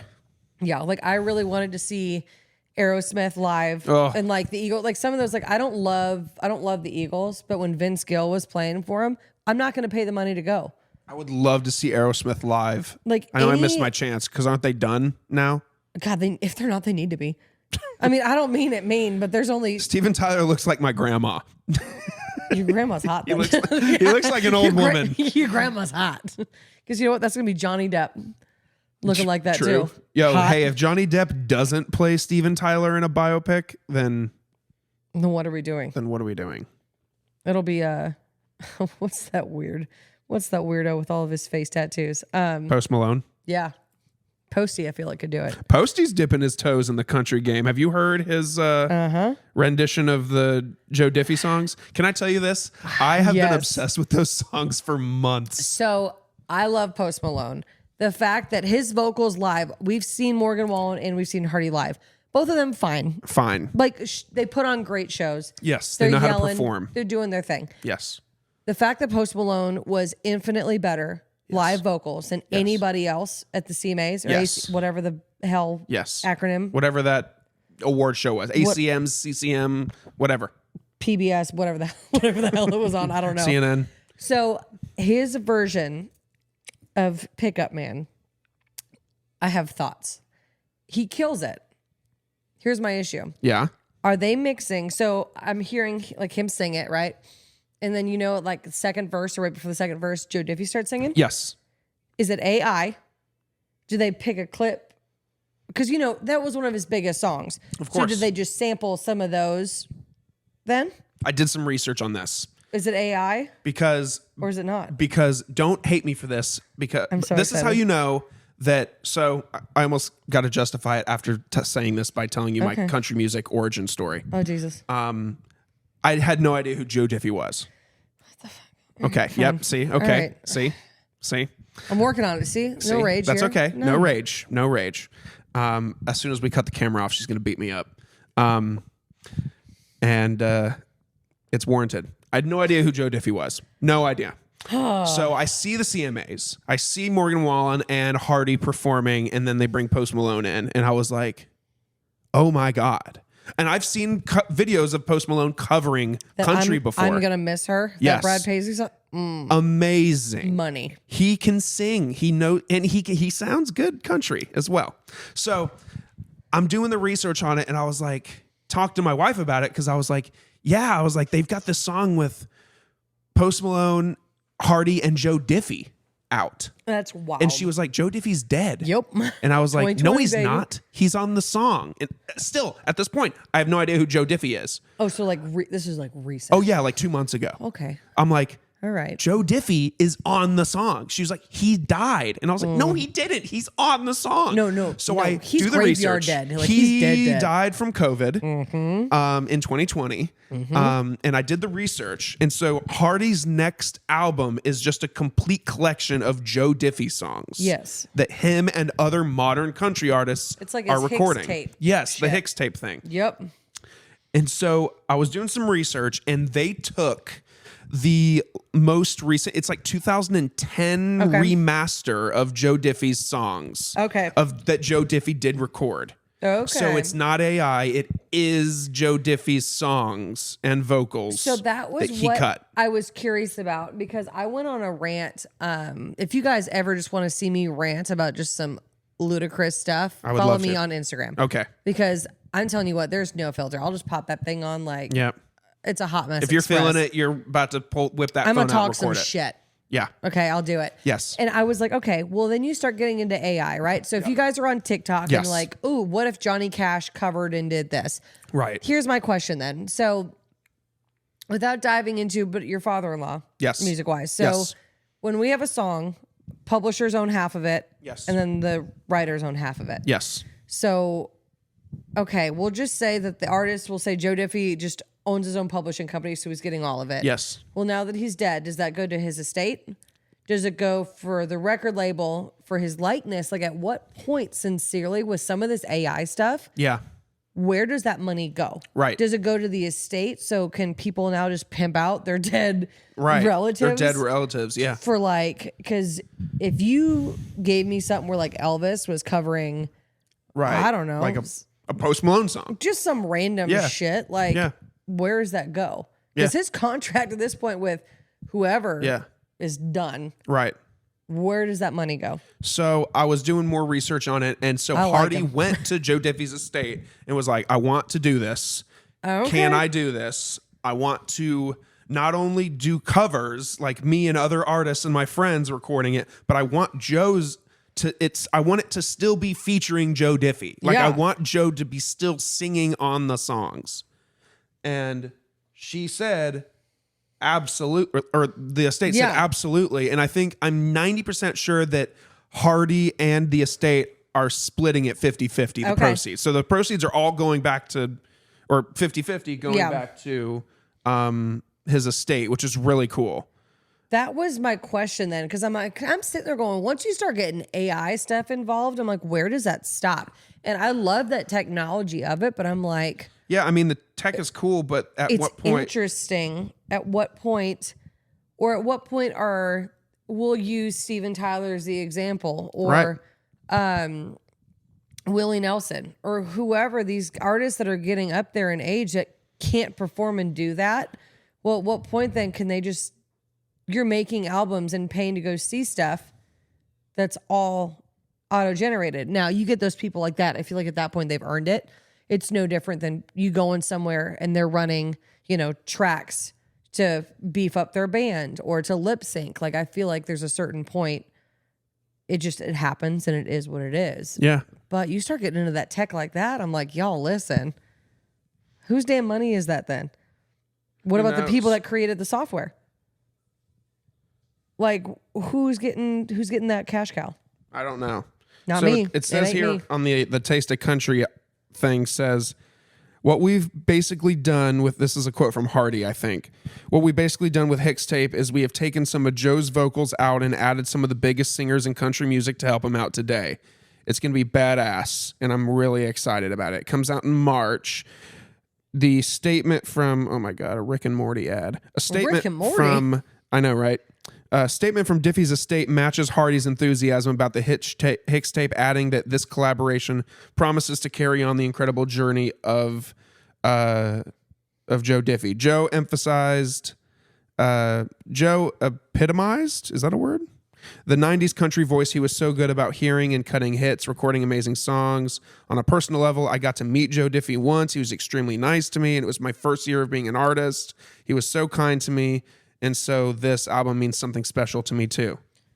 Well, So- I'm glad you did your research and all that's out now, because Yeah. I'm telling you what, it was like Did you go off? It was the day after I did, because I'm sitting there going, I don't understand. Yeah. Like I physically don't understand who, where, how, who, Yeah. what, when, where, how. Yeah, I have questions. right. And of course, it was the day after, so Yeah. nobody fucking knows. Nobody Right. knows nothing, and I'm like, we're just gonna let this rabbit hole just stew Yeah. up here then, because Yeah, but Post sounds great as in the country world, and I think I saw a statement from his team that he's working on a country album. he started off his Whether country. it's gonna be him covering a bunch of songs or original songs, but he's gonna do a country album. So it makes me laugh even seeing that cover that T-Pain did of like Tennessee Yeah. Whiskey, where all the joke was like, nobody wants to play country, okay? Nobody wants it. It's not the cool genre. Right. Okay, it's not cool. Well, then you look at all like, if you were friends with people in high school or in college that, played in a band, it was like rock, it was metal. What kind of bands are they playing for now? Country. Yeah. Like they always, like Country's guitar cool. players, something. Well, and it's what's getting paid. And now you see all these people coming over, and I'm like, I'm telling y'all over here making fun of us rednecks until you want a little cash grab. Y'all come on over. So that quick story, my growing up, I thought country was trash. I thought the genre was stupid. I thought it was basic and generic, and thought like, oh, every song is the same. They all sing about sunshine and beer and America, and all those things are amazing. Like heard one, heard them all. Yeah, right. Fair. But my dad, when I was at I think I was a senior in high school, he was like, hey, I got tickets through work to Kenny Chesney and Eric Church and Yeah. Casey Musgraves and Yes. Eli Young Band. It was all four of them together. Oh, that would have been Casey was great. the first opener because she had just put out her first album. Same trailer, different park, Yes. baby. Yup. And not Old Dominion, Eli Young Band got in there and did, Crazy Girl, Love Even If them. It Breaks Your Heart, all those fun songs. Eric Church had just dropped the Springsteen album, so he did like Drink in My Hand and all those great songs. And then Kenny Chesney performed, and Kenny Chesney. it changed my life for real. With I a got lineup home. like that, I got home and my dad was like, see, every single one of those artists country. were like a different genre of country. Kenny's like the Jimmy Buffett, like Beach in Paradise. Eric Church is more like rock centric. Eli Young Band's a little more poppy, and Casey is just her own thing. And so I was like, okay. He was like, so just go and just start researching artists. And I won't lie to you, for a long time, my favorite country artist was Florida Georgia Line. Like, they got some bops, dude. I'm sorry. They did. There's some of those. Their cover of that Motley Crue. yeah, not Kickstart My Heart, but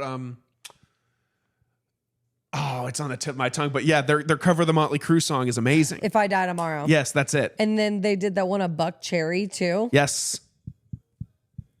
I wasn't mad at it. They've got bops, and I loved their first album, and I still listen to it. yes, absolutely. Their first No shame. everything, a lot of the stuff from there has gone on to be more poppy and poppy. Yeah. But which is why I'm glad that they broke up and they're doing their own thing now, because Brian was always the backup singer, and He should have he should have been the lead, because Tyler's very nasally too. Well, with that big old honker. Yeah. I bet he was. It's true. I don't mean it rude. Tyler, if you want to come on here, you can, but like you should have let say- Brian sing lead a lot more. I'm just saying. But it Homeboy's sucks, killing it. because like Brian went off and did his own thing, dropped his album first, like no recognition. None. But like Tyler releases songs, It's not good. and it's everywhere though. He's everywhere, but nobody seems to care about Brian, because Brian was always the background guy. He was. Oh, He's were arguably so the good most live. talented. They were so good. Oh, they put on a hell of a show. Like that first album, I still listen. Like, I loved it, and I knew like it wasn't. I don't know if I'd still call it country, Right. or I say that again. There's just so many genres of it. It was so different. I think they it was- changed the genre. They did.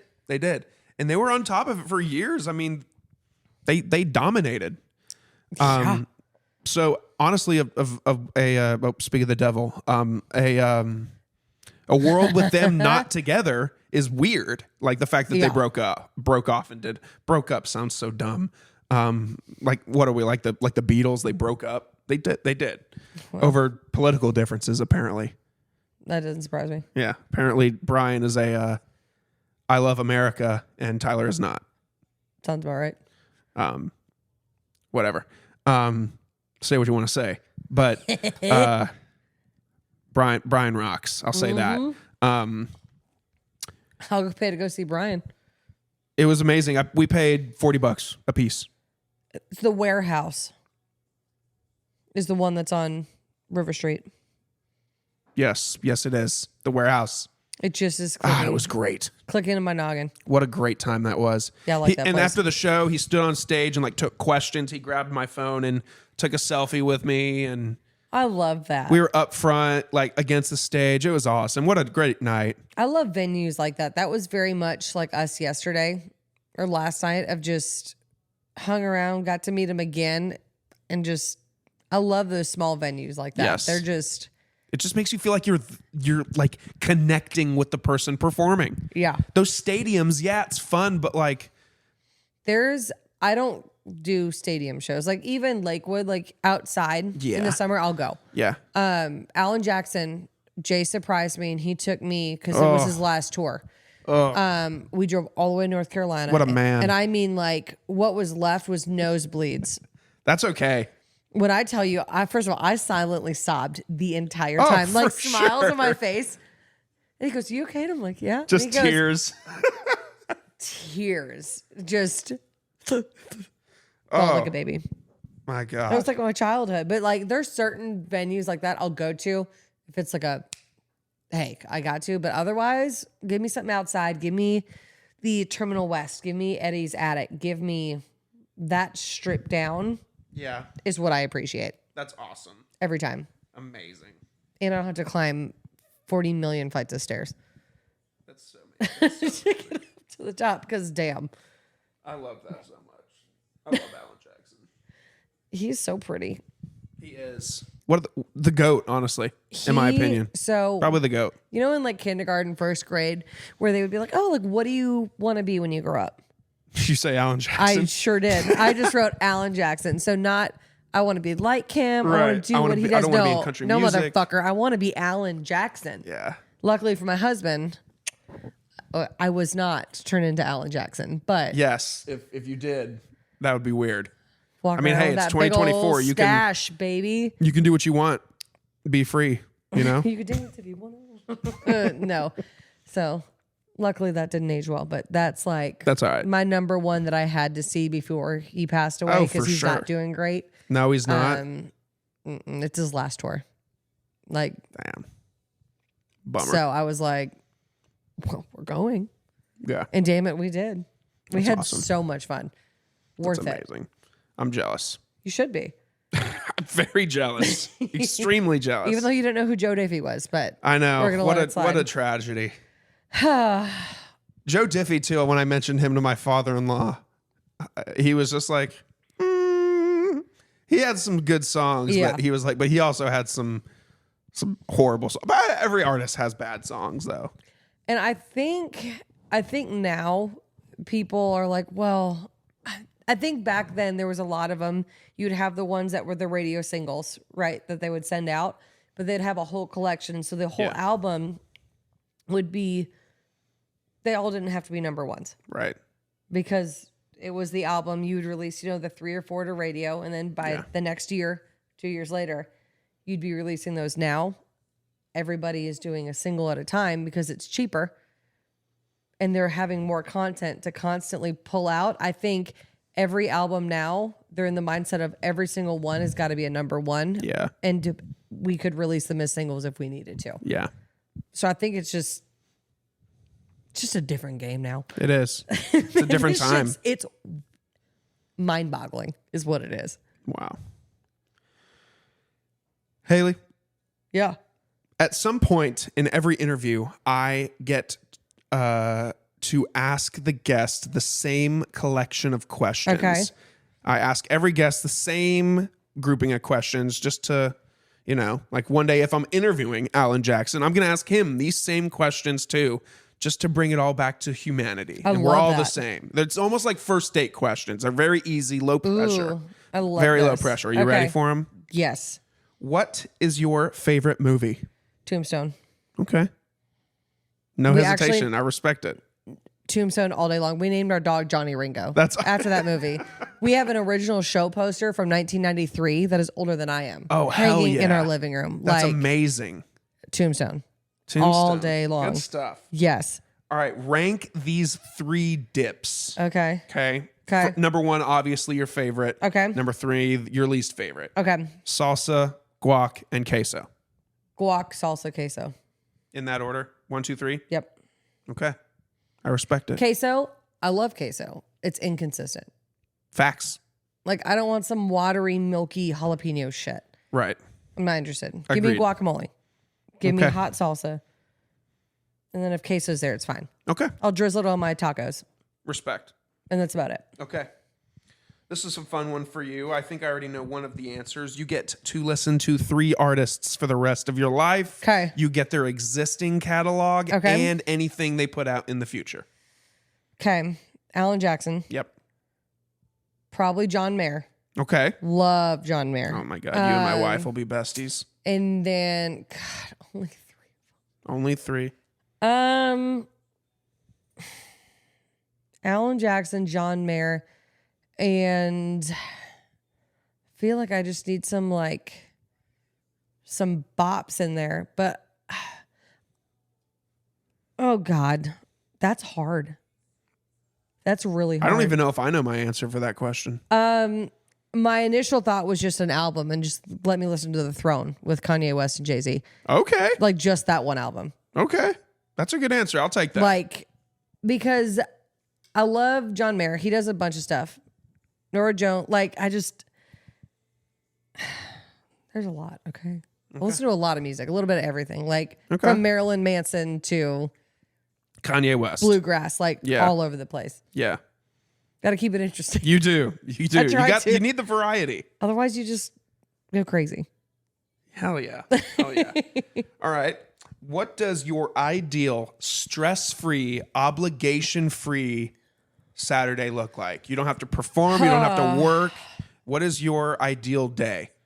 My ideal day, I wake up, I get a cup of coffee. Okay. Probably, this sounds really stupid, but pick up the house.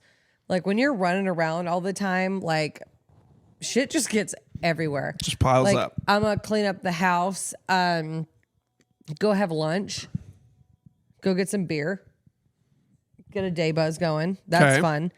And then just come back to the house, sit on the porch. That's my dream. If it's in the summer, go chill on the boat and go hang out. But just a day at the house, let me pick up the house, let me wash our sheets, and just get that really good hard reset. Yeah. I don't know. We'll do a cleaning day and we'll have a craft cocktail. That's whatever. awesome. So we'll do vodka, blueberry, something. Yeah. So just day drink. Yeah. And clean the house. That's awesome. If I've got to do chores, just make hang it fun out and do the dang thing. Yeah. You're going to laugh at me. So the only other thing to probably cap it off, I'm not a huge video gamer. Okay. At all. Okay. But I did buy Xbox One just to play Red Dead Redemption 2. That's awesome. That is the only reason That is I bought so badass. That's the only reason I bought it. And it's so fun. That's what I'll do. Realistically, later this evening, You're that's playing where my Red ass Dead. will be sit. That's fucking awesome. I had the first one. I stole it from his Xbox. And I took the game because I was like, well, you're being an asshole. So I took it. Hell yeah. Rightfully so. Douche. So I took it and I played the original one and they said, oh, the new one's coming out. I said, well, I'm going to buy it. And they said, it's not going to work because it was an Xbox 360. Oh, shit. I was like, see, that's why I'm not a gamer for this Yeah. shit. I'm not. You mean I got to buy the new thing? I'm not buying new consoles. So I just didn't. And then I just, just stayed and I went, hey, Yeah. hear me out. If I were to buy this, I don't own a single other game That's for awesome. Xbox. I've had that now for 3 years, 4 years. Red Dead 2 is awesome. It's like, hey, if I'm feeling like going down to the swamp, catching a bandit and throwing him to get fed by the alligators, I'm going to do it. Mm-hmm. It's fucking awesome. I love it. Yeah. I'm working on 100% completion right now. Oh, wow. So, like, we're deep. We're deep you're into deep. it. Deep. Hell yeah. Like, I just got the cougar.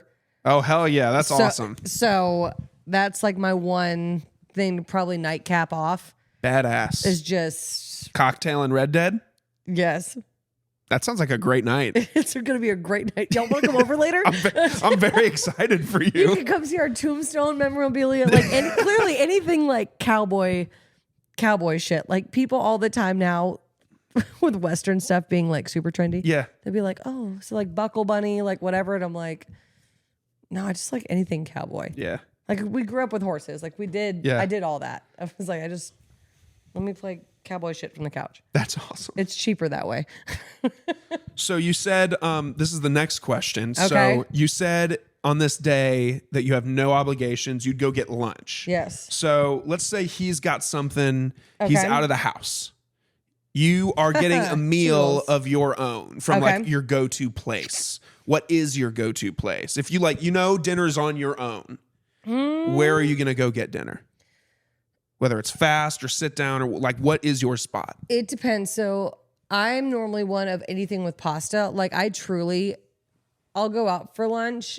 If it comes to like dinner, I would just prefer to make dinner at the house. Yeah. So whether it's just like a pesto pasta, something, but if I'm going and like he's got a show and I'm going to be out running around anyway. Yes, you're treating yourself. Los Maguey's. Yeah. Over at like Cedar Crest. Yeah. Their tamales. I love that place. Their margarita. I love it. Sounds like we're meeting there at some point. 1,000%. Double dating there. So I would say go snag it from them because there's not many other places that I'd go out to eat to like bring something home. Yeah. If he's not with me. Yeah. Because I'm just like, I could. Yeah, I could just make something here, save some money. Pretty much. Yeah, makes sense. And I don't have to leave the house. Yeah. You saying that you love Alan Jackson and John Mayer and that you're obsessed with that place. Yes. She's listening upstairs like, I want to be her friend. I want to be her friend. I want to be her friend. I want to be her friend. Let's go hang out. So Los Maguey's is one of the only places I can drink margaritas out. So I'm allergic to something in sour mix. Really? We don't know what it is. Like, I mean, like canker sores, like maybe that's like TMI gross. And they're gonna be like, what the hell is this bitch talking about? But like canker sores all over my tongue. Down my that's throat, horrible. Like so swollen and we don't know what it is. So if it's a but it's one of the places that you can have they it. make it all fresh. Oh, hell yeah. And they've got so many locations. They've got one in Dallas Highway. They do. They've got one in Somerville. They've got one in Mableton. All of them. Hell yeah. All of them are awesome. That's it. That is extremely comforting for you. It's awesome and they're cheap. So like I could get a fresh margarita out at like Los Palmas or La Pria, but I'm not paying $15 for it. Yeah. I don't like tequila that much. Like it's not that deep. But for $10 for a giant one. Hell yeah. Sign you We're up. getting shitty at Magoogoos then. Like Magoogoos? That's the best. I'm now referring it only to that. That's Magoogoos? the only thing me and Sam call it. Oh, that's Magoogoos. That's beautiful. Because we used to live pretty much behind it. Yeah. So her mom, down 92, whatever, I was off of County Line Road. Yeah. So we would just hop over. Hey, you want to go? We'd go play bingo. Because me and her are internally 95 years old. So we would go and play bingo at like 5 o'clock because they start early as shit. Oh my God. So You guys are hilarious. we'd be drunk by like 4:30, 5 o'clock playing bingo. And we just have Jay or Michael come get us. That's amazing. You guys are hilarious. We're a mess. I know the answer to this because you said it naturally, Spotify or Apple Music. Apple Music. Hell yeah. That's a W. What is your go-to karaoke song?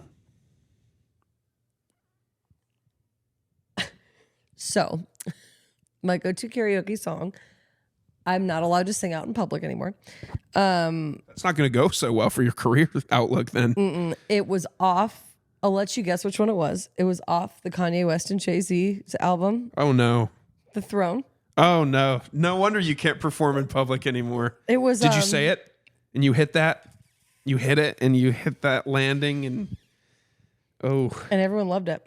that's amazing. Like in Marietta, like it was just like when I truly say just like different time, like me and all my girlfriends would get up there And just rapping every lyric, Just including the ones you're not supposed to say. Every single lyric. And I'm That's sitting amazing. there now going, Didn't age well. I'm waiting for a video, like, sincerely, for that to pop up Like, later. what if you pop off and you're like touring with like Lainey Wilson or something, and then someone's just like, Hailey Fletcher performed at a bar. And say it. And I'm going to be like, yep. It'll be like the video that came out about Morgan Wallen when he said it. And he was just like, yeah, I said it. Sorry about it. When I'm sitting there going, you know what? Hopefully at one point I'm successful enough where it'll matter. And up until that point, I'm like, sorry. Yeah.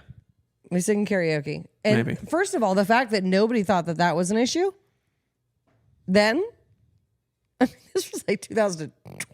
Yeah.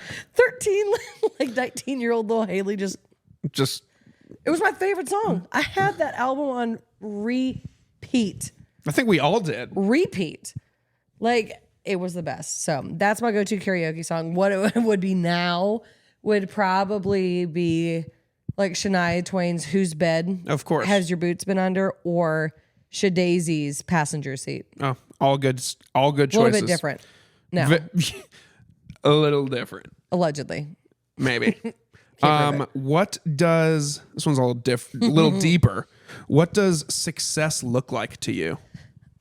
Being able to do what I want when I want it. So I think a lot of us now, and I don't know if it's just our generation, where it's wanting, you know, the biggest house, the newest car, Right. and all of these things. For me, I'm like, the less payments, the better. Yes. Let me live within my means. Like, do I strive for bigger things later? But let me just do my thing. Yep. Within my means and be comfortable doing it and not have to really answer to anybody else. I'm not worried about, you know, $200,000 in debt here or you know, car payments. Let me do my thing. I want to be financially free and just do whatever the hell I want when I want to do it. That sounds awesome. If Dave Ramsey were here, he'd give you a high five, debt free. My mom was a Dave Ramsey kid, so Hell yeah. we're nailing it. You talked about Caribou earlier, coffee. Yep. What is your go-to coffee order? It's seasonal. So if it's in the winter, like, give me just a large latte with an extra shot. Okay. That's it. If I'm feeling froggy, I'll do like a caramel macchiato, Sure. but like with one squirt of caramel and that's it. Sure. I'm not a sweets girl. Okay. In the summer, just a big old cold brew Yeah. with cream and that's it. Okay. I'm a black coffee drinker if I'm at work because I've got my own coffee maker at work. Yeah. Because I'm a coffee addict. Like, it's truly a problem. Yeah. Yeah. It's fine. Okay. I'll just be burnt out. It is what it is. That's okay. So I'm just a black coffee drinking, throw some cream in that shit, and I'll call it a day. You have a different kind of work schedule than I think most. Yes. But okay, well actually you work full time though, right? I do. I mean, so then good. This works. When you get home from work, Okay. do you change immediately or do you keep your work clothes on for a while? I'll keep. It's a mix. So I'll normally will keep my work clothes on for a minute. Like, I may keep my work top half and then immediately take off my pants and put on like pajama pants or something. Right. I'm really bad about, like, I'm talking like bra off, like everything off. Yeah. I will leave all of my jewelry and my hat on. But everything else is off. Or like my shoes will still be on and my pants will be off. Like, I will just kick them off. And Jay still is like, What are you doing? what the hell? Like, Yeah.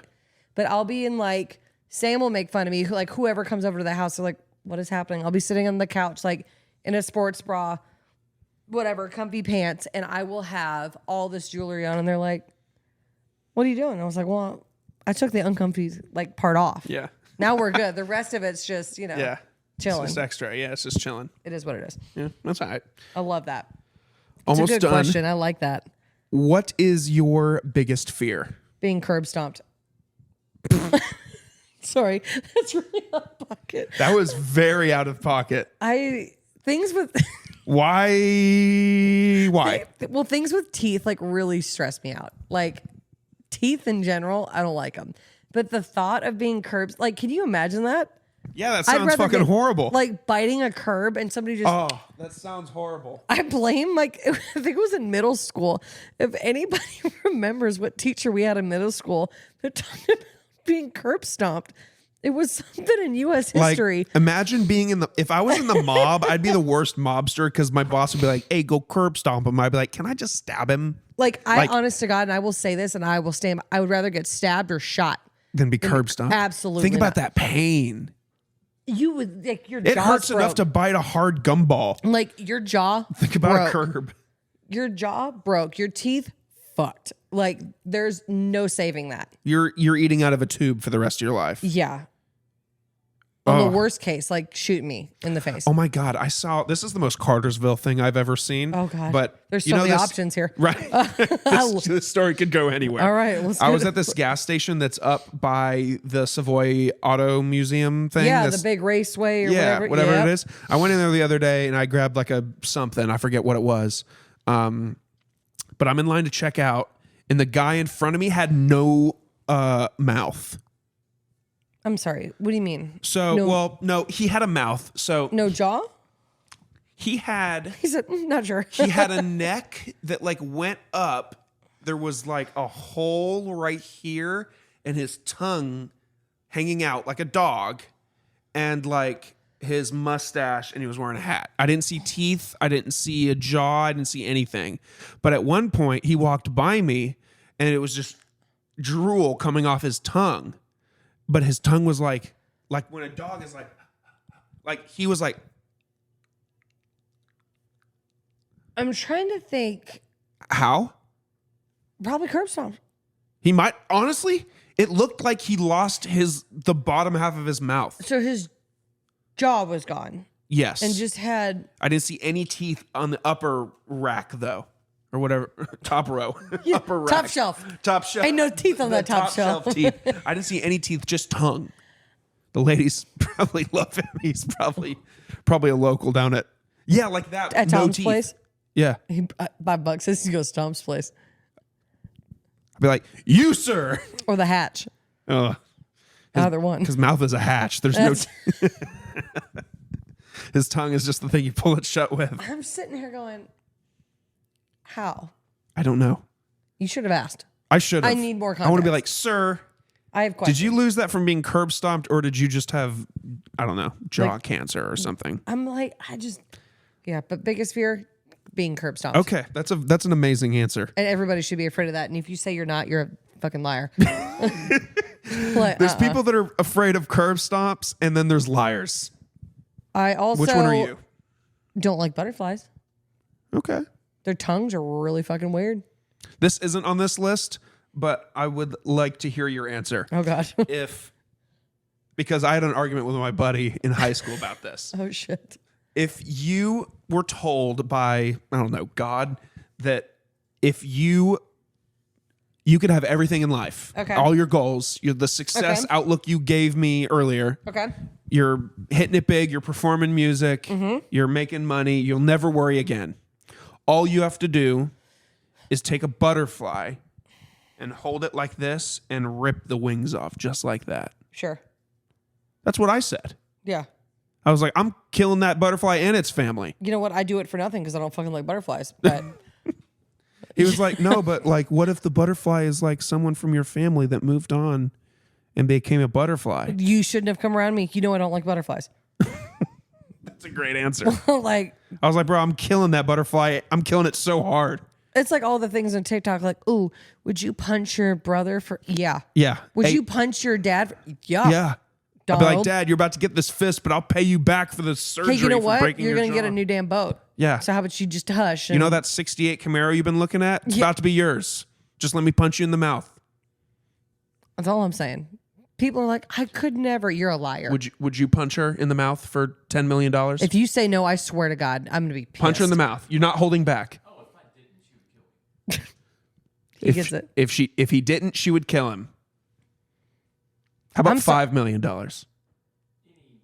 You better punch me in the mouth for like. I do it for like 500 grand. I was gonna say $5,000. Shit. Smack the shit out of me, yeah. Make that. Jay said, got it. No, On there it. you go. Hey, Yeah. Listen, you got to make something shake. All right. It is what it is. I don't think I've ever listened to Old Dominion on this TV, but like, why is she so hot? She is so hot. Because she's got a Who book. is she? Is she an actress? She looks very familiar. I bet we could find out. She looks like she'd be on Desperate Housewives. Jamie, look that up. Hey, Catherine, look up who's on the album artwork for Meat and Candy. Old Dominion. Old Dominion. Brunette, red lips, killer rack. Very, very killer. Killer rack. At first, I thought you were saying that's who she is, but I was like, oh yeah, she does have a killer rack. Like, and look at that spread in front of her. Like, there's a lot of meat and a lot of candy. I don't want the candy. Maybe that's why they call it meat and candy. All right, you get the meat. I'll take the candy. Is that a meat and milkshake? It might be, yeah. Like a ground beef? Yeah. Pate. Okay. Last of my weird questions I is, like these. do you believe, oh shit, hold up. Oh shit. She sent it. Stop it. Is she on it? What? If you say this is like George Bush's daughter or something, I'm going to lose my shit. Something that out of Catherine, pocket. this doesn't make sense. What do you mean? Which is what made the Brighton color entirely irrelevant. So refreshing. Joseph Haddock? That's not Joseph. You asked who. No, I want to know who the. I love how I'm screaming at the ceiling. I want to know who the woman is. And the album artwork. Yeah, who's the woman in the album artwork? Now I want to see this Joseph. Does he have a rack? Yeah, who's Joseph Haddock? And does he have About a nice to find rack? out. Joseph Haddock. Oh, I don't think this is the Joseph Haddock I'm looking for. What is that one a scholar? A thug and a baller? all marriage and divorce results for Joseph Haddock. Oh, all right, lady. So if you're looking for a Joseph Haddock, maybe run. Joseph Haddock is the oldest trans in Europe. Love that for him or What? her, whatever. I don't know. Precisely what I was looking for. Yes. Maybe we won't get this answer on the pod, but anyway, We'll figure it out. do you believe in aliens? Do you believe that they're out there? I think it believe depends other on life what type. exists? There's got to. Now, I don't know if it's going to be aliens. It could be just some like little like, Like frog looking thing. you know Like what I mean? lizard. Like something like a sea monkey, Yeah. something. There's got to be. Yeah. It'd be crazy to find out that there's truly no other life in the millions and billions of universes there We are. haven't even explored like, what is it, 70% of the ocean? Yeah. That terrifies me. That's my biggest fear is the ocean. Were you on the North Sea TikTok? Yeah. Yo. That's Yo. all of them. I'm like, yes. Yes. I don't know how we ended it's like, up here, does but I this love frighten you? And I'm like, it's like an image of a dude in an inner tube and then just darkness below him. That. I mean, Terror. it freaked me out. But Terror. I mean, my ass getting in the water. Oh, I ain't. He said, If we're on a boat in the middle of the ocean, I'm not getting in the water. for real? Not even to shit. Like, I'm just shitting my pants. Why don't you just hang your ass? Or I'll just hang off my ass off the side of the boat. I mean, you ain't got to shit yourself, baby. Just don't get in the water. He said, no, that's it. I'm shitting myself. I'm just going to shit That is myself. it. And then to tail off of that, do you believe in ghosts? Nah. I wouldn't say ghosts. I feel like there's got to be, like, there's a positive side of, like, if you believe in angels, Yeah. there's something. I don't think I'd call it ghosts. Sure. Do you believe in life after this one? Yes. Okay. Yeah. Do you believe people get trapped here? And that's how we have like ghost things? I think maybe they could. I think it's it's almost like very Insidious Yes. vibe-esque, where I'm sitting there going, there's got to be something somewhere. Like, is there an that's- alternate dimension of this room right now? Well, this is a new build, so probably not. But like, if you get into like an old house, is there an alternate dimension where there's just spirits just hanging out in it? God, you would think so. Like, Sometimes could there it be feels like someone that. chilling on that cushion right there in between us? I wish they would be. Come here. Oh my God, is it her? Oh shit, she's gone. Old Dominion girl's gone. She is, and I haven't got an answer, so Ugh. clock's a ticking, babe. That is it. Hailey, what, and this is really truly the last question. What's next for you? Can you give us any deets, any insights? I want to drop some more another. music. I want to make some more music. So I think one of the biggest things that I fell into, because I mean, I was playing music full time. That's all I was doing. Yeah. And I've been with my company now again, because I was with them for a few years and then stopped and was playing music for about 5 years now. And I love it. I didn't know what direction I wanted to go. So image, especially for artists, obviously is huge.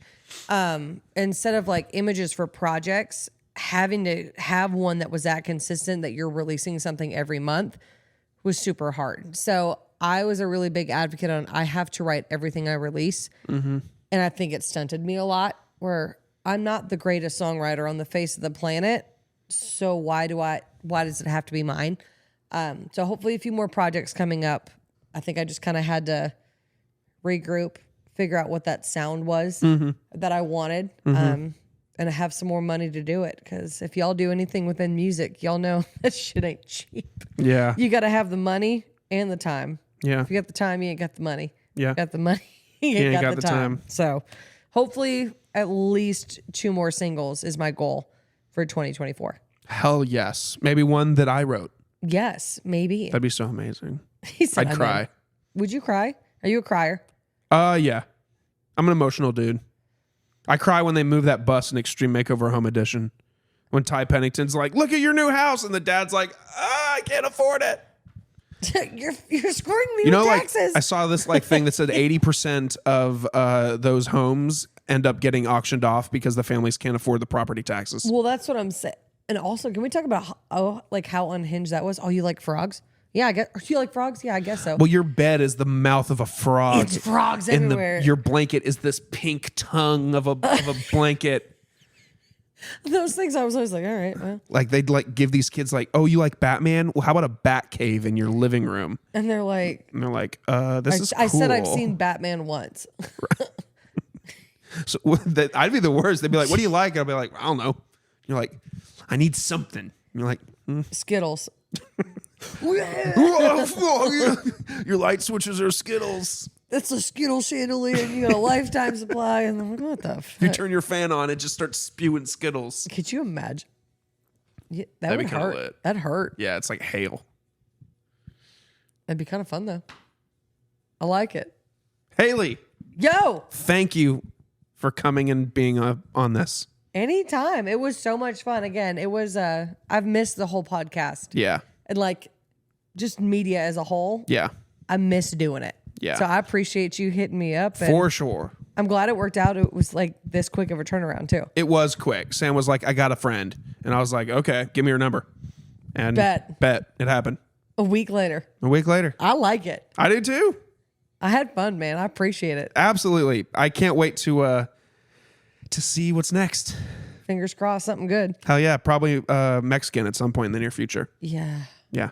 God, that sounds good. We'll have to go. I mean, Sunday fun day. Or Friday fun day for y'all. Yeah. Friday fun day. We'll meet you at Magoo's. So go ahead, plug yourself. Obviously, Waylon song that he talked about earlier. You guys can get it on Spotify, Pandora, Apple Music, anywhere you get music. My Instagram and all that, it's just Hailey Fletcher. So it's super easy. That's about it. If you guys get squirrely and want to creep on some stuff, it's HaileyFletcherMusic.com. Squirrely. I mean, that's about it. Y'all can get a hold of me pretty much anywhere. So Yeah, I'll put her phone number and email address in the and my mother's maiden and her name address, and my social security number too. I'll put that in the description of the episode, as well as all of those links. Just kidding. love We're that. not putting the address and the social security number, but we'll put those links in the description so you can get to her, find her music easily, and just stay in the know about what she's got going on. I love it. Thanks so much, Hailey. This was so much fun. Thank you. Anytime. I'll be back. Okay. Done. After we get Jay in here. Yeah. He'll have to come back for his own time. Boom. What's your hat say? Hooey? Hooey. Hooey. Hooey. See you next time. Thanks, guys. Bye.